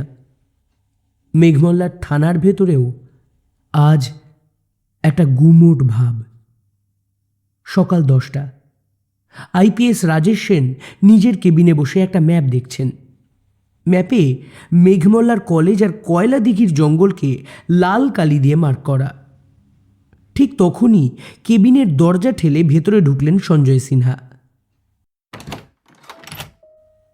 তার চোখে মুখে আজ আর সেই শান্ত ভাবটা নেই, বরং এক রাশ দুশ্চিন্তা। আসুন সঞ্জয়বাবু। রাজেশ চেয়ার ছেড়ে উঠে দাঁড়ালেন। সঞ্জয় সিনহা সোফায় ধপ করে বসে পড়ে একটা দীর্ঘশ্বাস ফেললেন। হ্যাঁ রাজেশবাবু, বিক্রমের মৃত্যুর খবরটা শোনার পর থেকে আমার স্ত্রীর রাতে ঘুম নেই। জিতেরও অবস্থা খারাপ। ছেলেটা তো রীতিমতো ট্রমাতে আছে। শহরের এই ফুটফুটে বাচ্চাগুলোকে এভাবে মরতে দেওয়া যায় না। আমরা আপ্রাণ চেষ্টা করছি সঞ্জয়বাবু, কিন্তু খুনি যে কোনো প্রমাণই ছাড়ছে না। সঞ্জয় সিনহা পকেট থেকে একটা চেক বই বের করে টেবিলে রাখলেন। আমি জানি পুলিশ ফোর্সের অনেক লিমিটেশন থাকে, ফান্ডের অভাব থাকে। আপনি মেঘমল্লার কলেজ থেকে শুরু করে গোটা শহরের প্রতিটি মোড়ে, বিশেষ করে কয়লাদিঘির ওই অন্ধকার রাস্তাগুলোতে হাই ডেফিনিশন সিসিটিভি ক্যামেরা লাগান। যত টাকা লাগে আমি দেব। আর এই ব্ল্যাঙ্ক চেকটা রাখুন। মেঘমল্লারের শান্তিতে যারা আগুন লাগিয়েছে তাদের যে করেই হোক ধরতেই হবে আপনাকে। রাজেশ মুগ্ধ দৃষ্টিতে সঞ্জয় সিনহার দিকে তাকিয়ে রইলেন। আজকের দিনে নিজের পকেটের টাকা খরচ করে শহরের জন্য এমন ভাবতে কজন পারে? আপনার এই সাহায্যের জন্য মেঘমল্লার পুলিশ চিরকাল কৃতজ্ঞ থাকবে সঞ্জয়বাবু। আমি আজ থেকেই কাজ শুরু করে দিচ্ছি। সঞ্জয় সিনহা বেরিয়ে যাওয়ার পর রাজেশ অমিতকে ডেকে পাঠালেন। অমিত, সঞ্জয়বাবুর টাকায় পুরো শহরে ক্যামেরার চাল বিছিয়ে দাও। আর কয়লাদিঘির জঙ্গলের সীমানায়, বিশেষ করে ওই রেস্ট্রিক্টেড জোনের দিকে যাওয়ার যে লাল মাটির রাস্তাগুলো আছে, সেখানে নাইট ভিশন ক্যামেরা লাগাবে। এই পয়েন্টগুলো জয়ের দেওয়া, তাই খুব গোপনে কাজ করবে। 4 দিন পর আজ মেঘমল্লার কলেজ খুলল। তবে কলেজের রূপটা আজ সম্পূর্ণ পাল্টে গেছে। মেন গেটে মেটাল ডিটেক্টর, চারিদিকে সিসিটিভি ক্যামেরায় মোড়া, আর সাদা পোশাকের পুলিশ পুরো ক্যাম্পাস টহল দিচ্ছে। তানিয়া আজ কলেজে এসেছে। বাবার কড়া নির্দেশ, একা কোথাও যাওয়া যাবে না। তানিয়া মাঠের একটা বেঞ্চে চুপচাপ বসেছিল। তানিয়া! চেনা গলা শুনে তানিয়া মুখ তুলে তাকালো। জিত।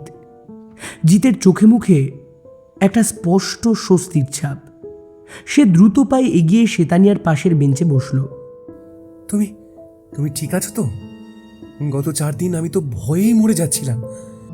জিতের গলায় এক অদ্ভুত আন্তরিকতা। তানিয়া ম্লান হাসল। আমি ঠিক আছি জিত, কিন্তু বিক্রমের খবরটা শোনার পর থেকে। জিত তানিয়ার কথায় বাধা দিয়ে খুব সিরিয়াস গলায় বলল, তানিয়া, তুমি কি জানো পুলিশ প্রমাণের অভাবে জয়কে ছেড়ে দিয়েছে? কিন্তু আমার বাবা বলছিলেন ছেলেটার ক্রিমিনাল ব্যাকগ্রাউন্ড আছে, ও এখন খোলা ঘুরছে।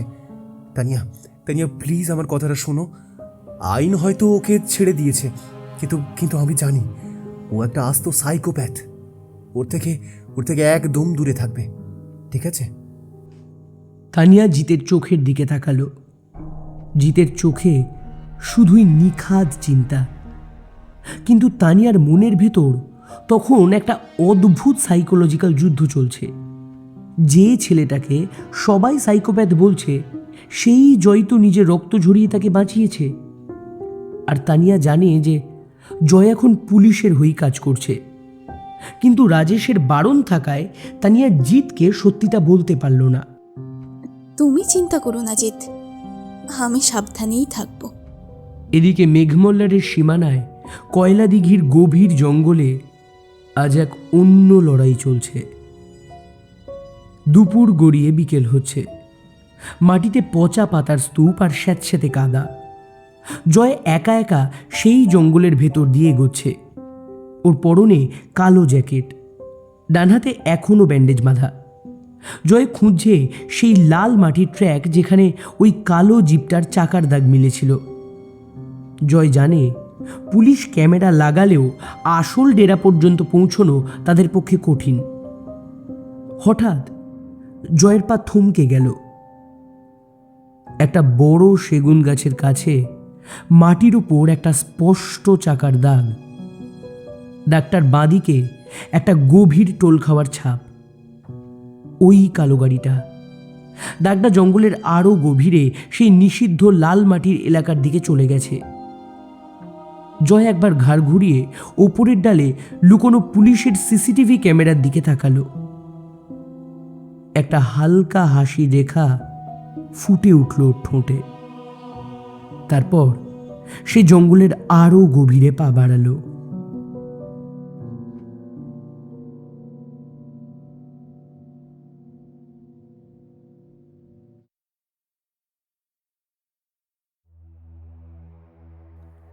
রাত 2টো, মেঘমল্লার থানার গোপন কন্ট্রোল রুম।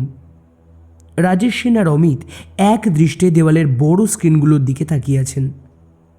হঠাৎ 4 নম্বর স্ক্রিনটায় একটা নড়াচড়া ধরা পড়ল। কয়লা দিঘির জঙ্গলের একদম শেষ সীমানা, যেখান থেকে নিষিদ্ধ লাল মাটির এলাকা শুরু। স্যার দেখুন, 4 নম্বর ক্যামেরার সামনে কেউ একজন মুভ করছে। আচ্ছা, ওটা কি জয়? অমিত উত্তেজনায় চেয়ার ছেড়ে উঠে দাঁড়ালেন। রাজেশ চোখ সরু করে স্ক্রিনের দিকে তাকালেন। তারপর খুব শান্ত গলায় বললেন, না অমিত, জয় এখন জঙ্গলের নর্থ সাইডে আছে। ওর সাথে আমার আধ ঘন্টা আগেই কথা হয়েছে। তাছাড়া এই লোকটার কাঁধের বস্তাটা দেখো। অমিত ক্যামেরা জুম করলেন। নাইট ভিশন ক্যামেরার সবুজ আলোয় একটা হাড় হিম করা দৃশ্য ফুটে উঠল।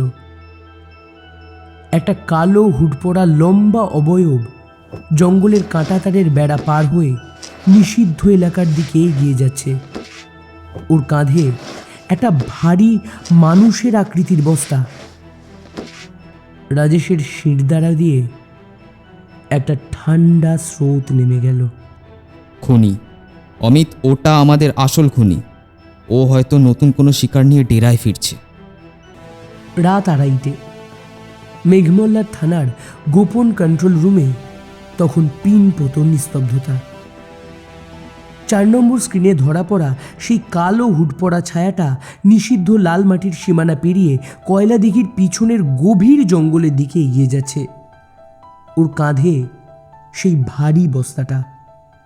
আইপিএস রাজেশ সেন এক মুহূর্তও সময় নষ্ট করলেন না। না অমিত, ব্যাকআপ টিমের কোনো দরকার নেই। বেশি লোক গেলে খুনি অ্যালার্ট হয়ে যাবে। শুধু তুমি আর আমি যাব। গাড়িটা এক্ষুনি স্টার্ট দাও। 15 মিনিটের মধ্যে রাজেশের জিপ কোনো সাইরেন বা হেডলাইট না জ্বালিয়ে কয়লাদিঘির জঙ্গলের সীমানায় এসে পৌঁছল। বৃষ্টির পর জঙ্গলের মাটি পিছল। টর্চের আলো নিভিয়ে শুধু নাইট ভিশন গ্লাস চোখে লাগিয়ে রাজেশ আর অমিত নিঃশব্দে এগোতে লাগলেন সেই লাল মাটির ট্র্যাক ধরে। জঙ্গলের বুক চিরে একটা সরু এবড়ো খেবড়ো রাস্তা গিয়ে শেষ হয়েছে একটা পাহাড়ি গুহার সামনে। এই জায়গাটা এতই দুর্গম যে দিনের বেলায়ও কেউ এদিকে আসে না। রাজেশ ইশারা করলেন। অমিত সার্ভিস রিভলভার বের করে পজিশন নিলেন। গুহার ভেতরটা ঘুটঘুটে অন্ধকার। স্যাঁতস্যাঁতে পাথরের দেওয়াল বেয়ে জল চুইয়ে পড়ছে। রাজেশ আর অমিত সন্তর্পণে ভেতরে ঢুকলেন, কিন্তু কয়েক পা এগোতেই তারা থমকে দাঁড়ালেন। রাস্তা শেষ। সামনে একটা বিশাল নিরেট পাথরের দেওয়াল। কোনো গলি নেই, কোনো সুড়ঙ্গ নেই। স্যার, লোকটা গেল কোথায়? ক্যামেরায় তো দেখলাম ওই দিকেই এলো, আর গুহার তো একটাই এন্ট্রি পয়েন্ট। তাহলে কি লোকটা হাওয়ায় মিলিয়ে গেল? রাজেশ পাথরের দেওয়ালে হাত বুলিয়ে খুঁজছিলেন যে কোনো গোপন বোতাম বা দরজা আছে কিনা। হাওয়া বলে কিছু হয় না অমিত। খুনি এখানেই কোথাও আছে। কোনো গোপন রাস্তা নিশ্চয়ই আছে, যেটা আমরা দেখতে পাচ্ছি না। ঠিক সেই মুহূর্তে গুহার প্রবেশপথে একটা পায়ের শব্দ হলো। রাজেশ আর অমিত বিদ্যুতের বেগে ঘুরে দাঁড়ালেন। দুজনের হাতের বন্দুক সোজা দরজার দিকে তাক করা। গুহার মুখে এসে দাঁড়ালো একটা চেনা অবয়ব। কালো জ্যাকেট, উস্কো খুস্কো চুল।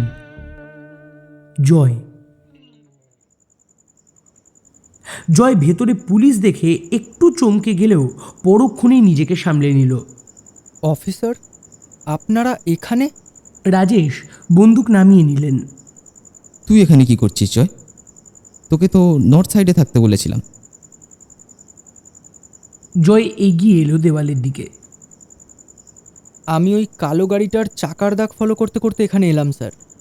দেখলাম একটা কালো হুড পরা লোক কাঁধে একটা বস্তা নিয়ে এই গুহার দিকে ঢুকলো। আমি পেছন পেছন আসছিলাম, কিন্তু ভেতরে ঢুকে দেখি আপনারা দাঁড়িয়ে আছেন, আর লোকটা নেই।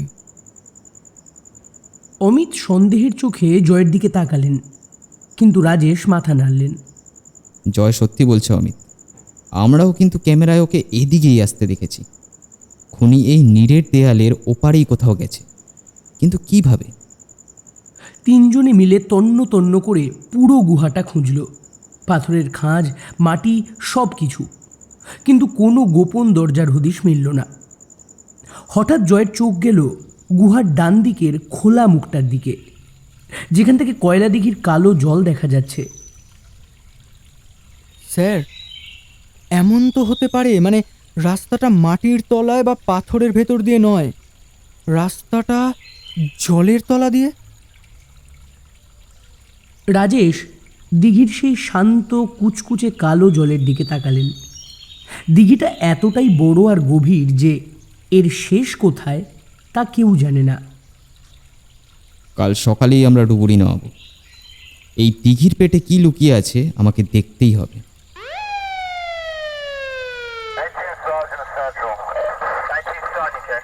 পরদিন সকাল 10টা। মেঘমল্লারের আকাশে মেঘের ঘনঘটা। কয়লাদিঘির ধারে পুলিশের কড়া পাহারা। রাজ্য পুলিশের স্পেশাল রেস্কিউ টিম থেকে দুজন পেশাদার ডুবুরি আনা হয়েছে। রাজেশ, অমিত এবং সাধারণ পোশাকে জয় সেখানে উপস্থিত। ডুবুরিরা অক্সিজেন সিলিন্ডার নিয়ে দিঘির কালো জলে ঝাঁপ দিল। জলের তলায় দৃশ্যমানতা প্রায় শূন্য। আধ ঘন্টা কেটে গেল, 1 ঘন্টা কেটে গেল। পাড়ে দাঁড়িয়ে রাজেশের বুকের ধুকপুকানি ক্রমশ বাড়ছে। অবশেষে জল ভেঙে প্রথম ডুবুরিটা উঠে এলো। তার হাতে একটা খুলি আর কিছু হাড়গোড়। একটু পরে দ্বিতীয় ডুবুরিটা উঠল, তার সাথেও গলিত লাশের টুকরো। অমিত শিউরে উঠলেন। স্যার, এগুলো কি বিক্রম বা অন্য কোনো নিখোঁজ হয়ে যাওয়া ছেলে মেয়ের বডি? রাজেশ দ্রুত বডিগুলোর কাছে গেলেন। ফরেন্সিক টিমের ডক্টর চ্যাটার্জিও চলে এসেছেন ততক্ষণে। ডক্টর চ্যাটার্জি বডিগুলো প্রাথমিক পরীক্ষা করেই মাথা নাড়লেন। না রাজেশবাবু, এগুলো কোনো 18 বছরের ছেলেমেয়ের বডি নয়। হাড়ের ডেনসিটি এবং দাঁতের গঠন দেখে স্পষ্ট বোঝা যাচ্ছে এই মানুষগুলোর বয়স অন্তত 45 থেকে 50 বছরের মধ্যে ছিল। আর এগুলো সদ্য মারা যাওয়া বডিও নয়, অন্তত 10 থেকে 12 বছর ধরে এগুলো জলের তলায় পড়ে আছে। রাজেশ হাঁফ ছেড়ে বাঁচলেন, কিন্তু তার কপাল কুঁচকে গেল। তাহলে এগুলো কাদের বডি? পিছন থেকে জয় নিচু গলায় বলল, কয়লা খনির শ্রমিকদের স্যার। আজ থেকে 10-12 বছর আগে যখন এই দিঘি আর খনিটা বন্ধ করে দেওয়ার কথা ওঠে, তখন মেঘমল্লারে খনি শ্রমিকদের একটা বিশাল আন্দোলন হয়েছিল। তারা পথে নেমেছিল। মালিক পক্ষের সাথে সংঘর্ষে অনেক শ্রমিক নিখোঁজও হয়ে যায়। হয়তো তাদের মেরেই এই দিঘিতে ফেলে দেওয়া হয়েছে। এই লাশগুলোর সাথে বর্তমানের আমাদের খুনির তো কোনো সম্পর্ক নেই। একদম ঠিক। খুনি খুব চালাক। সে জানে দিঘিতে ডুবুরি নামালে পুরনো লাশ উঠবে, আর পুলিশ সেটা নিয়েই কনফিউজড হয়ে সময় নষ্ট করবে। এমন সময় ডুবুরিরা জানালো, স্যার স্যার, দিঘির মাঝখানে দিকটা এতটাই গভীর যে তলদেশে পৌঁছানো আমাদের পক্ষে সম্ভব হচ্ছে না। জলের প্রেশারও খুব বেশি। কোনো গোপন লাশের খোঁজও তো আমরা পাইনি। তবে দ্বিতীয় ডুবুরিটা তার কিট ব্যাগ থেকে কাদা মাখা একটা প্লাস্টিকের বস্তা বের করে রাজেশের সামনে রাখল। স্যার, গোপন রাস্তা না পেলেও জলে প্রায় 40 ফুট নিচে পাথরের খাঁজে আটকে থাকা এই বস্তাটা পেয়েছি। রাজেশ সাবধানে বস্তাটা খুললেন। ভেতরে থরে থরে সাজানো অজস্র ব্যবহার করা সিরিঞ্জ। জয় এক কদম এগিয়ে এসে ভ্রু কুঁচকে বলল, স্যার, ঠিক এই রকম একটা সিরিঞ্জি তো আমি গতকাল জঙ্গলের ধারে কুড়িয়ে পেয়েছিলাম। অমিত জয়ের দিকে সন্দেহ ভরে তাকিয়ে বললেন, আর সেই সিরিঞ্জটাই তো আমরা তোমার ঘরে রেড করার সময় পেয়েছিলাম। জিনিসটা খুব অদ্ভুত ঠেকছে না? রাজেশ হাত তুলে অমিতকে থামালেন। এগুলো ইমিডিয়েটলি ল্যাবে পাঠাও। দেখতে হবে এর ভেতরে কি ড্রাগ বা কেমিক্যাল আছে। কিন্তু ঘন্টা দুয়েক পর ল্যাব থেকে রিপোর্ট এলো। সিরিঞ্জগুলো এত দীর্ঘ সময় জলের তলায় ছিল যে ভেতরের কেমিক্যাল পুরোপুরি ধুয়ে গেছে। ফরেন্সিক টিম কিছুই বুঝতে পারছে না যে ওগুলোতে কী ছিল। রাজেশ থানার কেবিনে বসে টেবিলের ওপর ঘুষি মারলেন। সব সূত্র যেন একটা অদ্ভুত গোলক ধাঁধায় এসে আটকে যাচ্ছে। ওই গুহার নীরের দেওয়াল, দিঘির অতল জল আর এই রহস্যময় সিরিঞ্জ, খুনি যেন পুলিশের চোখের সামনে দাঁড়িয়ে ম্যাজিক দেখাচ্ছে। আর এদিকে কলেজ ক্যাম্পাসে তানিয়া একটা অদ্ভুত জিনিস লক্ষ্য করল। জিৎ আজ কলেজ আসেনি, কিন্তু জিতের খুব কাছের একটা বন্ধু লাইব্রেরির পিছনে দাঁড়িয়ে কাউকে যেন ফোন নিয়ে বলছে, হ্যাঁ, কাজ হয়ে গেছে। আজ রাতেই মালটা দিঘির ওদিকে পৌঁছাতে হবে। তানিয়ার বুকটা ধক করে উঠল। মাল, দিঘি, জিতের বন্ধু এসব কি বলছে? জিত আজ কোথায়?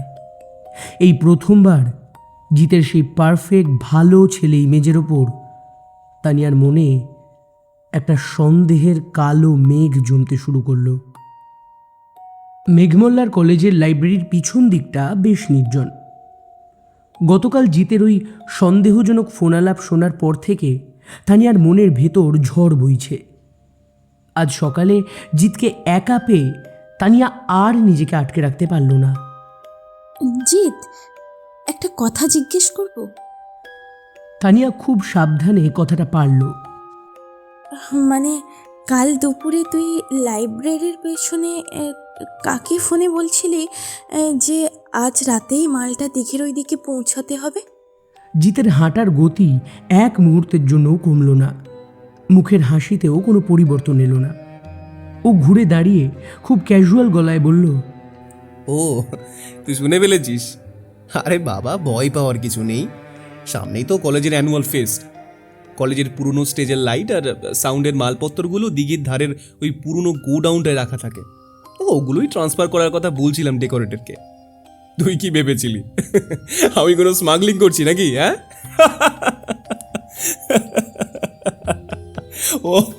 ও বাবা।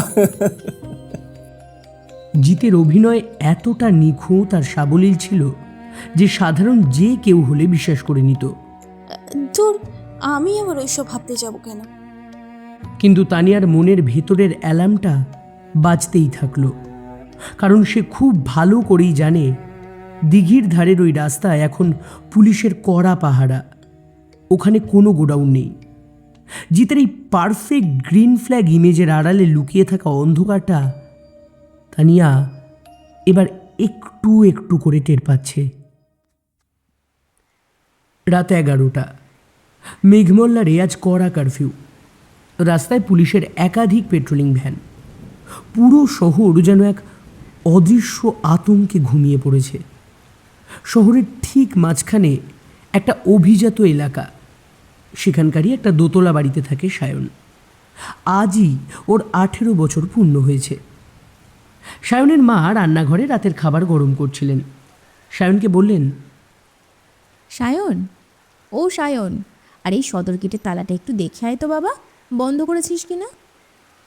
সায়ন নিজের ঘর থেকে বেরিয়ে বারান্দা পেরিয়ে সদর গেটের দিকে গেল। বাইরে ঝিরঝিরে বৃষ্টি পড়ছে। 5 মিনিট কেটে গেল। সায়নের মা খাবার বেড়ে ডাকলেন, সায়ন, এই সায়ন, আরে খাবার তো ঠান্ডা হয়ে যাচ্ছে, খেতে আয় শিগগির। কোনো উত্তর নেই। মা হাত মুছে ড্রয়িং রুমে এলেন, তারপর বারান্দায়। কেউ নেই। সদর গেটটা হাঁ করে খোলা, আর গেটের ঠিক ভেতরেই পড়ে আছে সায়নের পায়ের স্লিপার দুটো। সায়ন, সায়ন কোথায় তুই? সায়ন, সায়ন, এই সায়ন, কোথায় গেলি তুই? সায়ন, সায়ন, কোথায় তুই? সায়ন। মায়ের হাহাকার মেঘমল্লারের রাতের নিস্তব্ধতা চিরে দিল। আইপিএস রাজেশ সেনের কেবিনের বাতাস আজ আক্ষরিক অর্থেই বারুদের মতো তেতে আছে। রাজেশের চোখ দুটো জবা ফুলের মতো লাল। ঘরের এক কোণায় চেয়ারের ওপর চুপ করে বসে আছে জয়। অমিত, অমিত, কি করে সম্ভব এগুলো? কি করে চারদিকে এত পেট্রোলিং, মোড়ে মোড়ে সিসিটিভি, আর খুনি একটা 18 বছরের ছেলেকে তার নিজের বাড়ির ভেতর থেকে, তার মায়ের চোখের আড়াল থেকে তুলে নিয়ে গেল। ওফ, লোকটা কি হাওয়ায় মিলিয়ে যেতে পারে নাকি? রাজেশ টেবিলের ওপর সজোরে ঘুষি মারলেন। অমিতের মাথা নিচু, তার হাতে একটা বেশ মোটা ফাইল। স্যার, আমরা সায়নের বাড়ির চারপাশের সমস্ত সিসিটিভি তন্ন তন্ন করে দেখেছি। একটা কালো কুকুরের ছায়া পর্যন্ত ধরা পড়েনি। আর আপনি ওই পুরনো খনি শ্রমিকদের যে লিস্টটা বানাতে বলেছিলেন, সেটাও আমি তৈরি করেছি। আচ্ছা, কি পেলে লিস্টে? স্যার, লিস্ট তো বানালাম, কিন্তু কোনো লাভ হলো না। 10 থেকে 12 বছর আগে যারা খনিতে কাজ করতো, তাদের বেশিরভাগই হয় ওই আন্দোলনে মারা গেছে, নয়তোবা শহর ছেড়ে চলে গেছে। যে 15-20 জন বেঁচে আছে, তাদের বয়স এখন প্রায় 60-এর ওপরে। কেউ প্যারালাইজড, কেউ বা চোখে দেখতে পায় না। আর ওই বয়স্ক মানুষদের পক্ষে একটা ছেলেকে বাড়ি থেকে তুলে আনা বা ওই নিখুঁত অপারেশন করা ইম্পসিবল স্যার। আমরা আবার একটা ডেড এন্ডে এসে দাঁড়ালাম স্যার। ঠিক সেই মুহূর্তে রাজেশের টেবিলের স্পেশাল ল্যান্ডলাইনটা তীক্ষ্ণ শব্দে বেজে উঠল। রাজেশ রিসিভার তুলতেই ওপাশ থেকে আইজি সাহেবের গম্ভীর আর রাগী গলা ভেসে এলো। রাজেশ, তুমি কি বুঝতে পারছো সিচুয়েশনটা কতটা হাতের বাইরে চলে যাচ্ছে? একটা ছেলে নিজের বাড়ি থেকে গায়েব হয়ে গেল। পাবলিক যে কোনো মুহূর্তে দাঙ্গা বাঁধিয়ে দেবে। আমি তোমাকে ঠিক 48 ঘন্টা সময় দিচ্ছি। এর মধ্যে যদি তুমি খুনিকে ট্রেস করতে না পারো, আমি পুরো কেসটা সিবিআইয়ের হাতে তুলে দেব। খট করে ফোনটা কেটে গেল। রাজেশ 2 হাত দিয়ে মাথাটা চেপে ধরলেন। এতক্ষণ চুপ করে থাকা জয় এবার উঠে দাঁড়ালো। স্যার, পুরনো লোকদের লিস্ট যখন কাজে আসছে না, তখন হয়তো পুরনো জিনিসপত্র কাজে লাগতে পারে। মানে? মানে আমার মামার বাড়ির ছাদে একটা পুরনো ঘর আছে। বাবা মারা যাওয়ার পর বাবার খনির সমস্ত পুরনো জিনিসপত্র, কাগজপত্র একটা বাক্সে ভরে ওই ঘরেই তালা মেরে দেওয়া হয়েছিল। গত 10 বছরে কেউ ওই ঘরে ঢোকেনি। যদি বাবার ওই জিনিসপত্রের মধ্যে মানে খনির কোনো আসল ব্লু প্রিন্ট বা কোনো ডিটেলস থাকে, চলুন না আমরা একবার দেখে আসি। দুপুর 2টো, জয়ের মামা বাড়ির চিলেকোঠা। রাজেশ আর জয় ধুলোমাখা ঘরটায় ঢুকলেন। একটা পুরনো তোরঙ্গের নিচে জয়ের হাত ঠেকল একটা শক্ত ধাতব বস্তুতে, একটা মরচে ধরা পুরনো টিনের বাক্স। বাক্সটা একটা ছোট তালা ঝোলানো। রাজেশের সাহায্যে জয় তালাটা ভেঙে ফেলল। বাক্সের ডালাটা খুলতেই একটা সোঁদা পুরনো কাগজের গন্ধ বেরিয়ে এলো। ভেতরে রাখা আছে একটা চামড়ায় বাঁধানো কালো ডায়েরি, আর ঠিক তার পাশেই একটা বেশ বড় পুরনো আমলের ক্যাসেট প্লেয়ার। জয় কাঁপা কাঁপা হাতে টেপ রেকর্ডারটা তুলে নিল। ওটার ভেতরে একটা ক্যাসেট আগে থেকেই ঢোকানো আছে। জয় পকেট থেকে রুমাল বের করে ধুলোটা মুছল। রাজেশ খুব সাবধানে প্লে বাটনটা টিপলেন। কয়েক সেকেন্ড শুধু একটা ঘর ঘর স্ট্যাটিক শব্দ।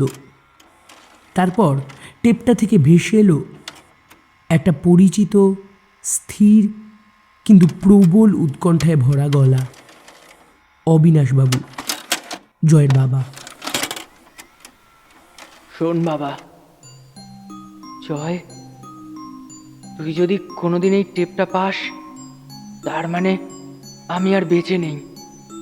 তুই হয়তো তখন অনেক বড় হয়ে গেছিস। তোকে এই সত্যিটা জানতেই হবে। পুরো শহর জানে শ্রমিক আন্দোলনের জন্য কয়লা খনিটা বন্ধ হয়ে গেছে, কিন্তু কিন্তু ওটা সর্বৈব মিথ্যে। ওরা খনির ওই অন্ধকার সুড়ঙ্গগুলোতে কোনো কয়লা তুলতো না। ওরা ওখানে একটা ভয়ঙ্কর কেমিক্যাল টেস্ট করতো মানুষের ওপর। আমি কাল রাতে ওদের ওই লুকোনো ল্যাবরেটরিটা দেখে ফেলেছি জয়। ওরা আজ আবার ওখানে যাবে।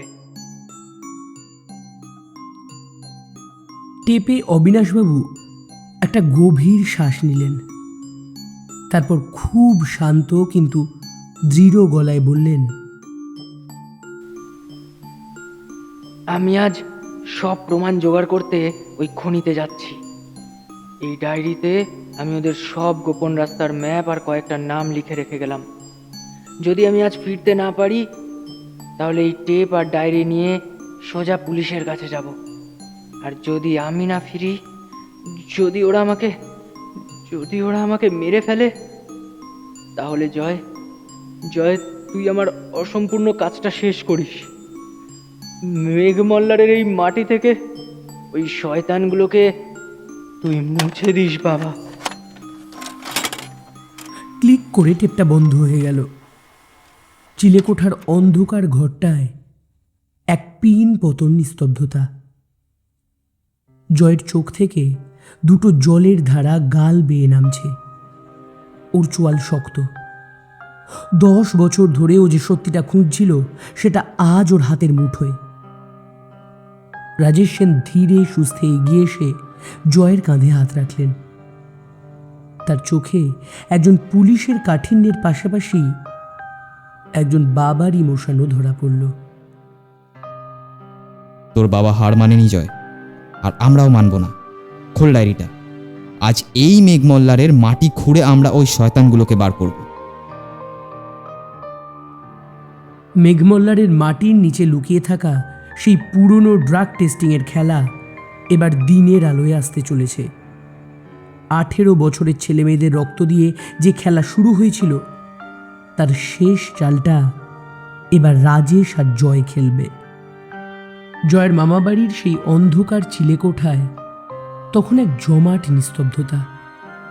পুরনো টেপ রেকর্ডারটা বন্ধ হয়ে গেছে, কিন্তু অবিনাশবাবুর সেই ভয়ার্থ অথচ দৃঢ় কণ্ঠস্বরটা যেন এখনো ঘরের বাতাসে ভাসছে। রাজেশ সেন একটা দীর্ঘশ্বাস ফেলে জয়ের কাঁধ থেকে হাতটা নামালেন। ডায়েরিটা খোল জয়। তোর বাবা ঠিক কী প্রমাণ রেখে গেছেন সেটা আমাদের দেখতে হবে। আমাদের হাতে কিন্তু আর সময় নেই। জয় কাঁপা কাঁপা হাতে সেই কালো চামড়ায় বাঁধানো ডায়েরিটা খুলল। প্রথম কয়েকটা পাতা জুড়ে বিভিন্ন কেমিক্যালের নাম এবং সাংকেতিক নম্বর লেখা। পাতা উল্টাতে উল্টাতে মাঝখানের দিকে একটা পাতা এসে জয়ের হাত থেমে গেল। ওখানে পেন্সিল দিয়ে খুব নিখুঁতভাবে একটা ম্যাপ আঁকা আছে। রাজেশ টর্চের আলোটা ম্যাপের ওপর ফেললেন। ম্যাপটা মেঘমল্লারের মাটির তলার। স্যার, এই দেখুন। জয় আঙুল দিয়ে ম্যাপের একটা জায়গা দেখালো। কয়লাদিঘির জঙ্গলের ধারের ওই পরিত্যক্ত কারখানাটা, যেখান থেকে গত রাতে আপনার ডুবুরিরা জলের তলায় সুড়ঙ্গ খোঁজার চেষ্টা করছিল, সেই কারখানাটার বেসমেন্ট থেকে একটা সুড়ঙ্গ সোজা চলে গেছে মেঘমল্লার কলেজের পুরনো স্টোর রুম পর্যন্ত। রাজেশের কপালে বিন্দু বিন্দু ঘাম জমল। তার মানে খনিদের যাতায়াতের আসল রাস্তাটা কলেজের নিচ দিয়ে। কলেজটাই ওদের সেফ প্যাসেজ। সেই জন্যই ওরা এত সহজে কলেজের ছাত্রছাত্রীদের টার্গেট করতে পারছে। আর শুধু তাই নয় স্যার, ম্যাপের একদম শেষ পাতায় কিছু নামও লেখা আছে, যারা এই ড্রাগ টেস্টিংয়ের মাস্টার মাইন্ড। জয় ডায়েরির একদম শেষ পাতাটা খুলল। রাজেশ টর্চের আলোটা নামের তালিকার উপর ফেলতেই তার পায়ের তলার মাটি যেন সরে গেল। তার শ্বাস আটকে এলো। তালিকার একদম ওপরে লাল কালি দিয়ে বড় বড় করে লেখা একটা নাম, সঞ্জয় সিনহা। সঞ্জয় বাবু? রাজেশের গলা দিয়ে অস্ফুট একটা স্বর বেরোলো। তার চোখের সামনে গত কয়েকদিনের ঘটনাগুলো যেন ফ্ল্যাশব্যাকে ভাসতে শুরু করলো। সঞ্জয় সিনহার সেই বিনয়ী হাসি, পুলিশকে সাহায্য করার জন্য ব্ল্যাঙ্ক চেক এগিয়ে দেওয়া। মাই গড, জয়, লোকটা পুলিশকে সাহায্য করার জন্য সিসিটিভি লাগানোর টাকা দেয়নি। লোকটা নিজের টাকায় পুরো শহরে ক্যামেরা লাগিয়েছে, যাতে আমরা কোথায় যাচ্ছি, কি করছি, সব কিছু কন্ট্রোল ওর হাতে থাকে। ও আমাদের উপরে নজর রাখছিল। শিট! আর আমি বোকার মতো নিজের হাতে ওর ফাঁদটা পেতেছি। জয়ের চোয়াল শক্ত হয়ে উঠল।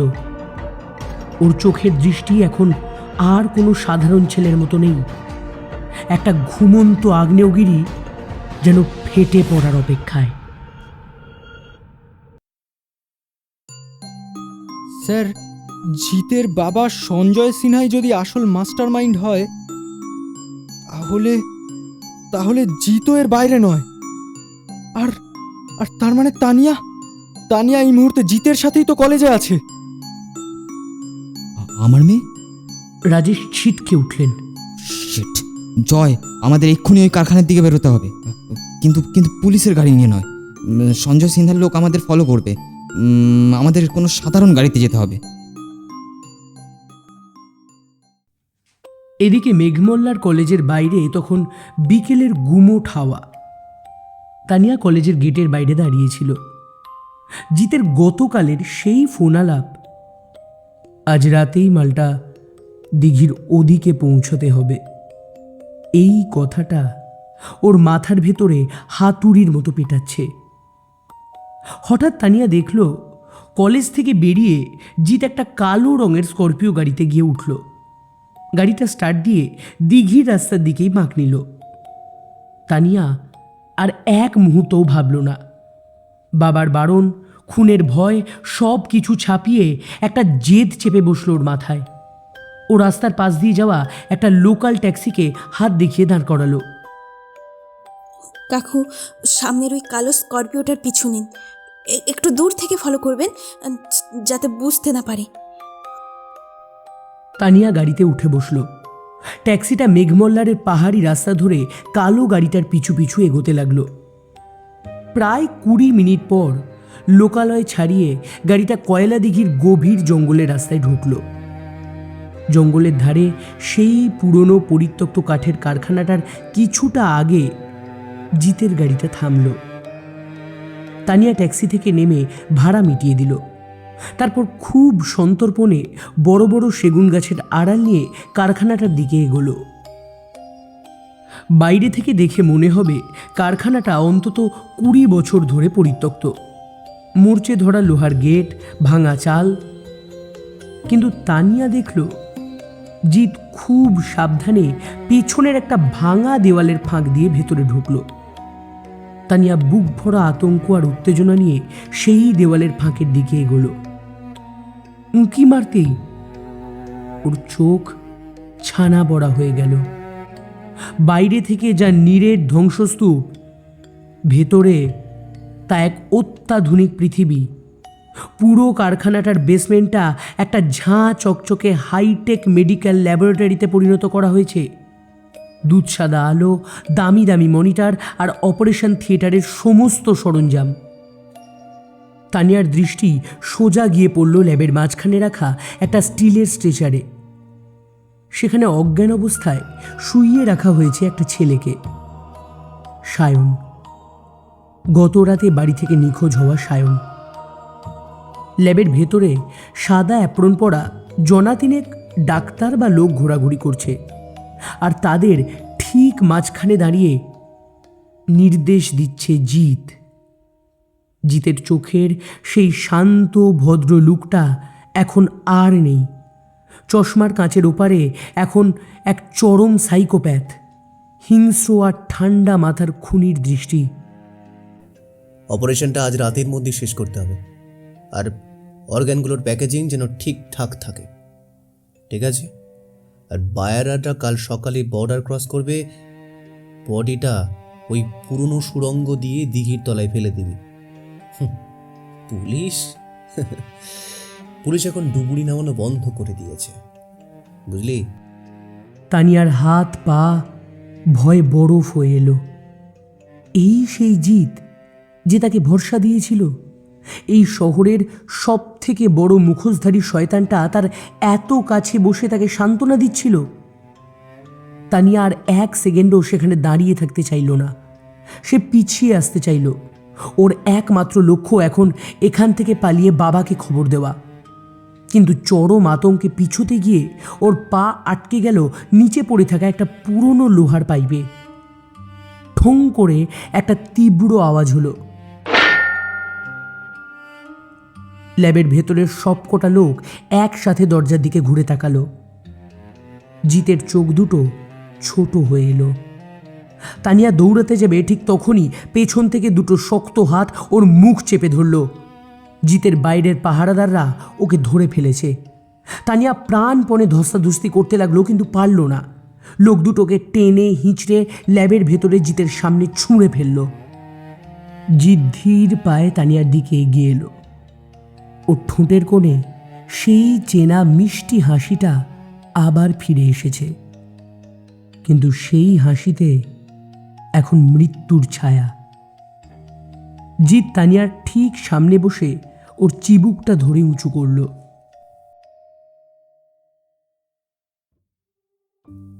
আমি তোকে বলেছিলাম না তানিয়া, সাবধানে থাকতে? কিন্তু তুই না বড্ড কিউরিয়াস, বুঝলি? Welcome welcome to the real Meghmalla Tania, welcome.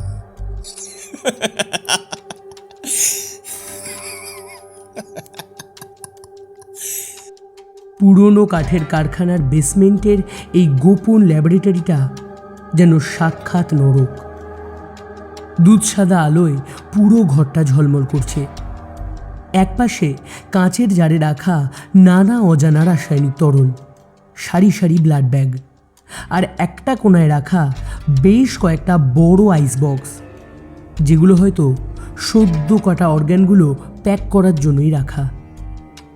ঘরের মাঝখানে একটা স্টিলের স্ট্রেচারে সায়নকে অজ্ঞান অবস্থায় শুয়ে রাখা হয়েছে। তানিয়ার হাত পা একটা ভারী লোহার চেয়ারের সাথে মোটা দড়ি দিয়ে আষ্টে পৃষ্ঠে বাঁধা, মুখে টেপ লাগানো। ওর চোখ বেয়ে শুধু জল পড়ছে। জিৎ ধীর পায়ে তানিয়ার সামনে এসে দাঁড়ালো। ওর মুখে সেই চিরপরিচিত শান্ত হাসি, কিন্তু চোখের দৃষ্টিতে এক চরম সাইকোপ্যাথের উল্লাস। কাঁদছিস কেন তানিয়া? তো তো লাকি ফিল করা উচিত রে, হ্যাঁ, যে তুই মেঘমল্লারের সবচেয়ে বড় আর নিখুঁত একটা বিজনেস মডেল নিজের চোখে দেখতে পাচ্ছিস। হ্যাঁ, জিৎ একটা টুল টেনে তানিয়ার ঠিক সামনে বসল।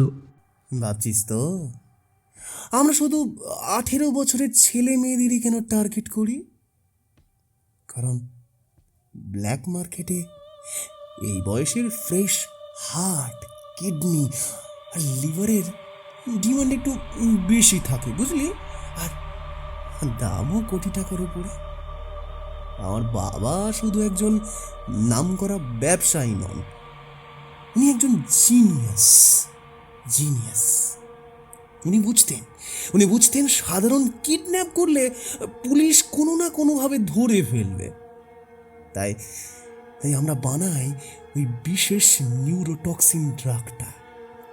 ওটা শরীরে ঢুকলে কোনো বিষের প্রমাণ থাকে না। জাস্ট কয়েক মিনিটের মধ্যে হার্টবিট থেমে যায়, আর তারপর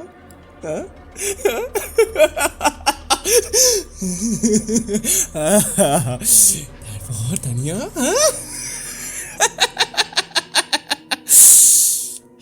জিৎ সায়নের স্ট্রেচারটার দিকে তাকালো। তারপর আমার বাবা তার জাদুর হাত দেখান। তুই জানিস না, বুঝলি, তুই জানিস না তানিয়া, আমার বাবা একজন সার্জন না হয়েও বিদেশের ব্ল্যাক মার্কেট থেকে সার্জারির এমন নিখুঁত ট্রেনিং নিয়েছেন যে শহরের বড় বড় ডাক্তাররাও তার কাছে হার মেনে যাবে।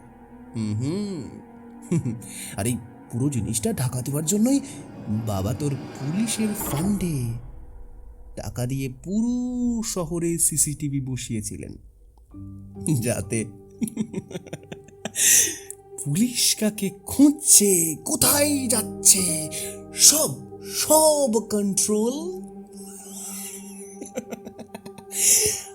আমাদের হাতে থাকে।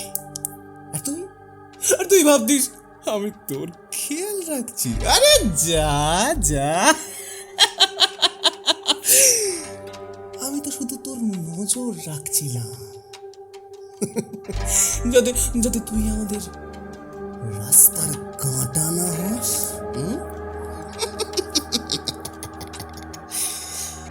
ঠিক সেই মুহূর্তে ল্যাবের ভেতরের দরজা ঠেলে ঢুকলেন সঞ্জয় সিনহা। তার পরনে এখন দামি স্যুটের বদলে সার্জিক্যাল গাউন, মুখে মাস্ক আর হাতে গ্লাভস। তার চোখ দুটো একদম স্থির আর ভাবলেশহীন। ল্যাবের বাইরে কোনো পাহারাদার নেই, কারণ এই গোপন জায়গাটার অস্তিত্ব কেউ যেন টেরও না পায়। ভেতরে শুধু সঞ্জয়, জিৎ আর দুজন সহকর্মী যারা প্যাকেজিংয়ের কাজ করে। সঞ্জয় সিনহা তানিয়ার দিকে একবার তাচ্ছিল্যের দৃষ্টিতে তাকালেন, তারপর সায়নের স্ট্রেচারের পাশে গিয়ে দাঁড়ালেন। সময় নষ্ট করিস না জিৎ, ক্লায়েন্ট বর্ডারে ওয়েট করছে, ড্রাগ পুশ কর।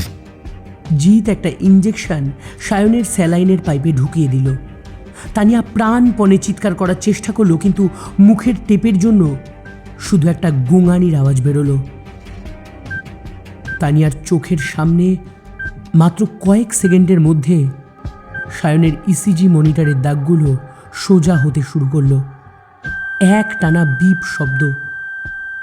সায়নের হার্টবিট চিরতরে থেমে গেল। সঞ্জয় সিনহা অত্যন্ত ঠান্ডা মাথায় হাতে স্ক্যালপেন তুলে নিলেন। তানিয়া চোখ বন্ধ করে ফেলল। ওর পুরো শরীর আতঙ্কে কাঁপছে। একটা 18 বছরের তরতাজা প্রাণ ওর চোখের সামনে শেষ হয়ে গেল, আর সে কিছুই করতে পারল না। এদিকে ডায়েরির ম্যাপ দেখার পর রাজেশ আর জয় এক মুহূর্তও সময় নষ্ট করেনি। তারা হন্তদন্ত হয়ে একটা সাধারণ গাড়িতে করে মেঘমল্লার কলেজের দিকে রওনা দিয়েছিল। রাতের অন্ধকারে কলেজের পেছনের পাঁচিল টপকে তারা সোজা পৌঁছয় কলেজের বেসমেন্টে। পুরনো স্টোররুমের ভেতরে তখন ঘুটঘুটে অন্ধকার। রাজেশ সেন আর জয় স্টোররুমের একটা ভারী লোহার আলমারি সরিয়ে ফেলেছে। তার ঠিক পিছনেই দেওয়ালের গা ঘেঁষে একটা সুড়ঙ্গের মুখ হাঁ করে আছে। রাজেশ হাতের সার্ভিস রিভলভারটার সেফটি ক্যাচ খুলে নিলেন। দুজনের নিঃশব্দে সুড়ঙ্গের ভেতরে ঢুকল। সাবধানে স্যার, রাস্তাটা খুব পিছল আর অন্ধকার। এই রাস্তাটা স্যাঁতস্যাঁতে কাদায় ভর্তি। প্রায় 15 মিনিট দ্রুত পায়ে হাঁটার পর সুড়ঙ্গটা একটা ভারী লোহার দরজার সামনে গিয়ে শেষ হলো। দরজার ওপার থেকে একটা চাপা আলোর রেখা দেখা দিচ্ছে। রাজেশ জয়কে ইশারা করলেন, 3, 2, 1। প্রচণ্ড একটা লাথিতে লোহার দরজাটা ছিটকে খুলে গেল। ভেতরে তখন সায়নের বডি থেকে অর্গ্যানগুলো বের করে স্পেশাল আইস বক্সে প্যাক করা হচ্ছে। দরজার আওয়াজে সঞ্জয় সিনহা আর জিৎ চমকে ঘুরে তাকালো। হ্যান্ডস আপ, কেউ নড়বে না। রাজেশের গর্জন ল্যাবের ভেতরে গম গম করে উঠল। তার বন্দুক সোজা সঞ্জয় সিনহার দিকে তাক করা। জিতের দুজন সহকর্মী অস্ত্র বের করার চেষ্টা করতেই জয় বিদ্যুতের বেগে এগিয়ে গেল। কোনো চিৎকার বা হুঙ্কার নয়, 10 বছরের চাপা জেদ আর রাগে জয় শুধু নিজের দুহাত চালিয়ে লোক দুটোকে মেঝেতে আছড়ে ফেলল। ওদের হাত থেকে অস্ত্রগুলো ছিটকে দূরে গিয়ে পড়ল। সঞ্জয় সিনহা এক মুহূর্তের জন্য থমকে গেলেও পরক্ষণেই হাত তুলে নিলেন। তার চোখে কোনো ভয় নেই, বরং একটা অদ্ভুত শান্ত ভাব। রাজেশ দ্রুত এগিয়ে গিয়ে তানিয়ার বাঁধন আর মুখের টেপ খুলে দিলেন। তানিয়া ডুকরে কেঁদে উঠে বাবাকে জড়িয়ে ধরল। বাবা, বাবা, ওরা ওরা সায়নকে মেরে ফেললো বাবা। আমি বাঁচাতে পারলাম না। রাজেশ তানিয়াকে এক হাত দিয়ে জড়িয়ে ধরে অন্য হাতে সঞ্জয় সিনহাকে হাত করা পড়ালেন। আপনার খেলা শেষ সঞ্জয়বাবু। এই মেঘমল্লারের মাটির তলায় আপনার এই নরকের রাজত্ব আজ থেকে শেষ।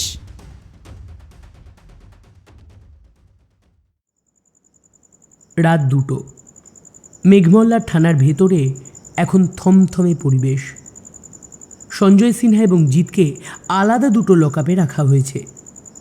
পুলিশ ফোর্স গিয়ে পুরো ল্যাবটা সিল করে দিয়েছে। সায়নের বিকৃত বডিটা মর্গে পাঠানো হয়েছে। তানিয়া আর জয়কে 3-4 জন পুলিশ দিয়ে হাসপাতালে পাঠানো হয়েছে। আগের দিনের সেই জিপের ধাক্কায় আর আজকের মারামারিতে জয়ের হাতে বেশ চোট লেগেছিল, তাই ওদের দুজনেরই প্রাথমিক চিকিৎসার দরকার। রাজেশ নিজের কেবিনে ঢুকে চেয়ারের ওপর ধপ করে বসে পড়লেন। তার শরীর আর মন চরম ক্লান্ত। তিনি টেবিলের বেলটা বাজালেন একজন কনস্টেবলকে ডাকতে। এই অমিতকে ডেকো তো, এফআইআর আর সিজার লিস্টগুলো রেডি করতে হবে। কনস্টেবল মাথা নিচু করে বলল, স্যার অমিত স্যার তো থানায় নেই।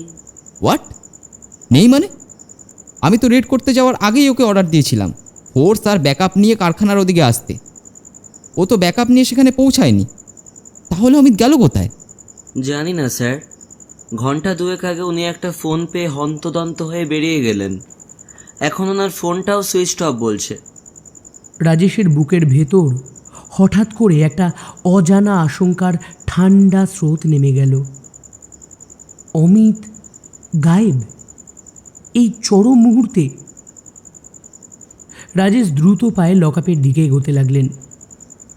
লকআপের গড়াদের উপরে সঞ্জয় সিনহা মেঝের ওপর বসে আছেন। জিৎ পাশের সেলে চুপ করে দাঁড়িয়ে। রাজেশ গড়াদের সামনে দাঁড়াতেই সঞ্জয় সিনহা মুখ তুলে তাকালেন। রাজেশ দাঁতের দাঁত চেপে বললেন, এতগুলো নিষ্পাপ বাচ্চার প্রাণ নিলেন সঞ্জয়বাবু। আপনার নিজেরও তো একটা সমবয়সী ছেলে আছে।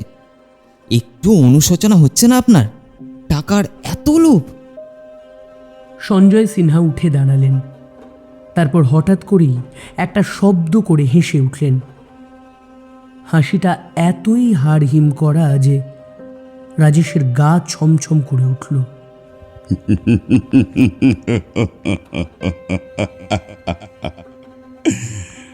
টাকা, অনুশোচনা, আপনি বড্ড সাধারণভাবে ভাবেন রাজেশবাবু। সঞ্জয় সিনহা গড়াদের খুব কাছে এগিয়ে এলেন। আপনি খুব বোকা। আপনি ভেবেছেন আপনি মেঘমল্লারের সবচেয়ে বড় চক্রটাকে ধরে ফেলেছেন। আমি শুধু একটা কর্মচারী মাত্র। আসল খেলা তো খেলছে অন্য কেউ। কি বলছেন কি আপনি? কে আসল বস? সঞ্জয় সিনহা হাসতে হাসতে নিজের শার্টের কলারের ভেতর থেকে একটা ছোট ক্যাপসুল বের করলেন।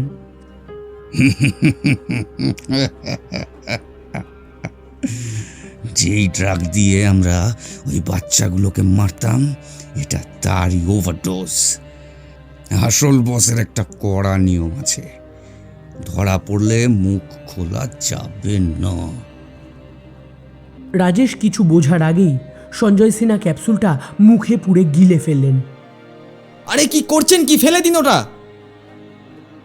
রাজেশ চিৎকার করে চাবি দিয়ে লকআপ খোলার চেষ্টা করলেন, কিন্তু কয়েক সেকেন্ডের মধ্যেই সঞ্জয় সিনহার শরীরটা প্রবলভাবে কাঁপতে শুরু করলো। তার মুখ দিয়ে গ্যাঁজলা বেরোতে লাগলো। মাটিতে লুটিয়ে পড়েও সঞ্জয় সিনহা হাসছেন। যন্ত্রণায় ছটফট করতে করতে তার শেষ কথাগুলো থানার নিস্তব্ধ করিডোরে প্রতিধ্বনিত হলো। আসল আসল বসের খবর আমিও জানি না রাজেশ বাবু।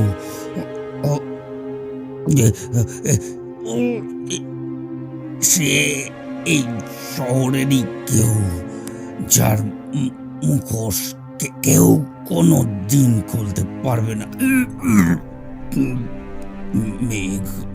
মেঘমল্লারের এই ক্রাইম চলতেই থাকবে। কেউ কেউ আটকাতে পারবে না, পারবে না। সঞ্জয় সিনহার চোখ দুটো স্থির হয়ে গেল। তার শরীরটা নিথর হয়ে মেঝেতে পড়ে রইল। পাশের সেল থেকে জিৎ সবটা দেখল। বাবার মৃত্যু দেখে প্রথমে জিতের চোখে জল এলো। ও ডুকরে কেঁদে উঠল, কিন্তু কয়েক সেকেন্ডের মধ্যেই ওর সেই কান্না বদলে গেল এক বিকৃত বিভৎস হাসিতে। জেলের গড়ার ধরে সে পাগলের মতো হাসতে লাগলো, যেন এই পরিণতিটা সে আগে থেকেই জানতো। রাজেশের লকআপের গড়ার ধরে স্তব্ধ হয়ে দাঁড়িয়ে রইলেন। সঞ্জয় সিনহা মরে গেল, তাহলে আসল বসকে? আর সব থেকে বড় প্রশ্ন, অমিত কোথায় গেল?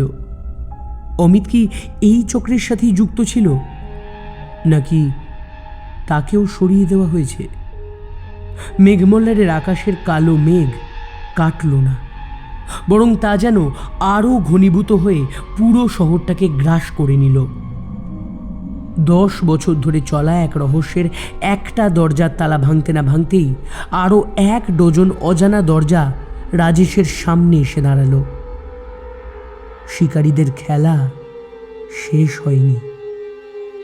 মেঘমল্লারের রক্তপলাশ এখনো পুরোপুরি ঝরে পড়েনি। নমস্কার, আমি শতদ্রু চ্যাটার্জি। এতক্ষণ শুনছিলেন আমাদের আজকের নিবেদন মনোভাবের লেখা গল্প রক্তপলাশ।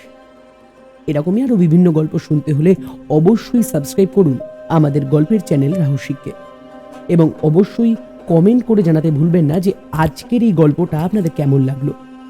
এবং বারবার যা বলে থাকি, বাংলা শুনুন, বাংলা পড়ুন এবং অবশ্যই বাংলা বলুন। খুব শীঘ্রই আমরা ফিরে আসব পরবর্তী অন্য কোনো গল্প নিয়ে। ততক্ষণের জন্য সবাই ভালো থাকবেন, সুস্থ থাকবেন এবং শুনতে থাকবেন রাহস্যিক।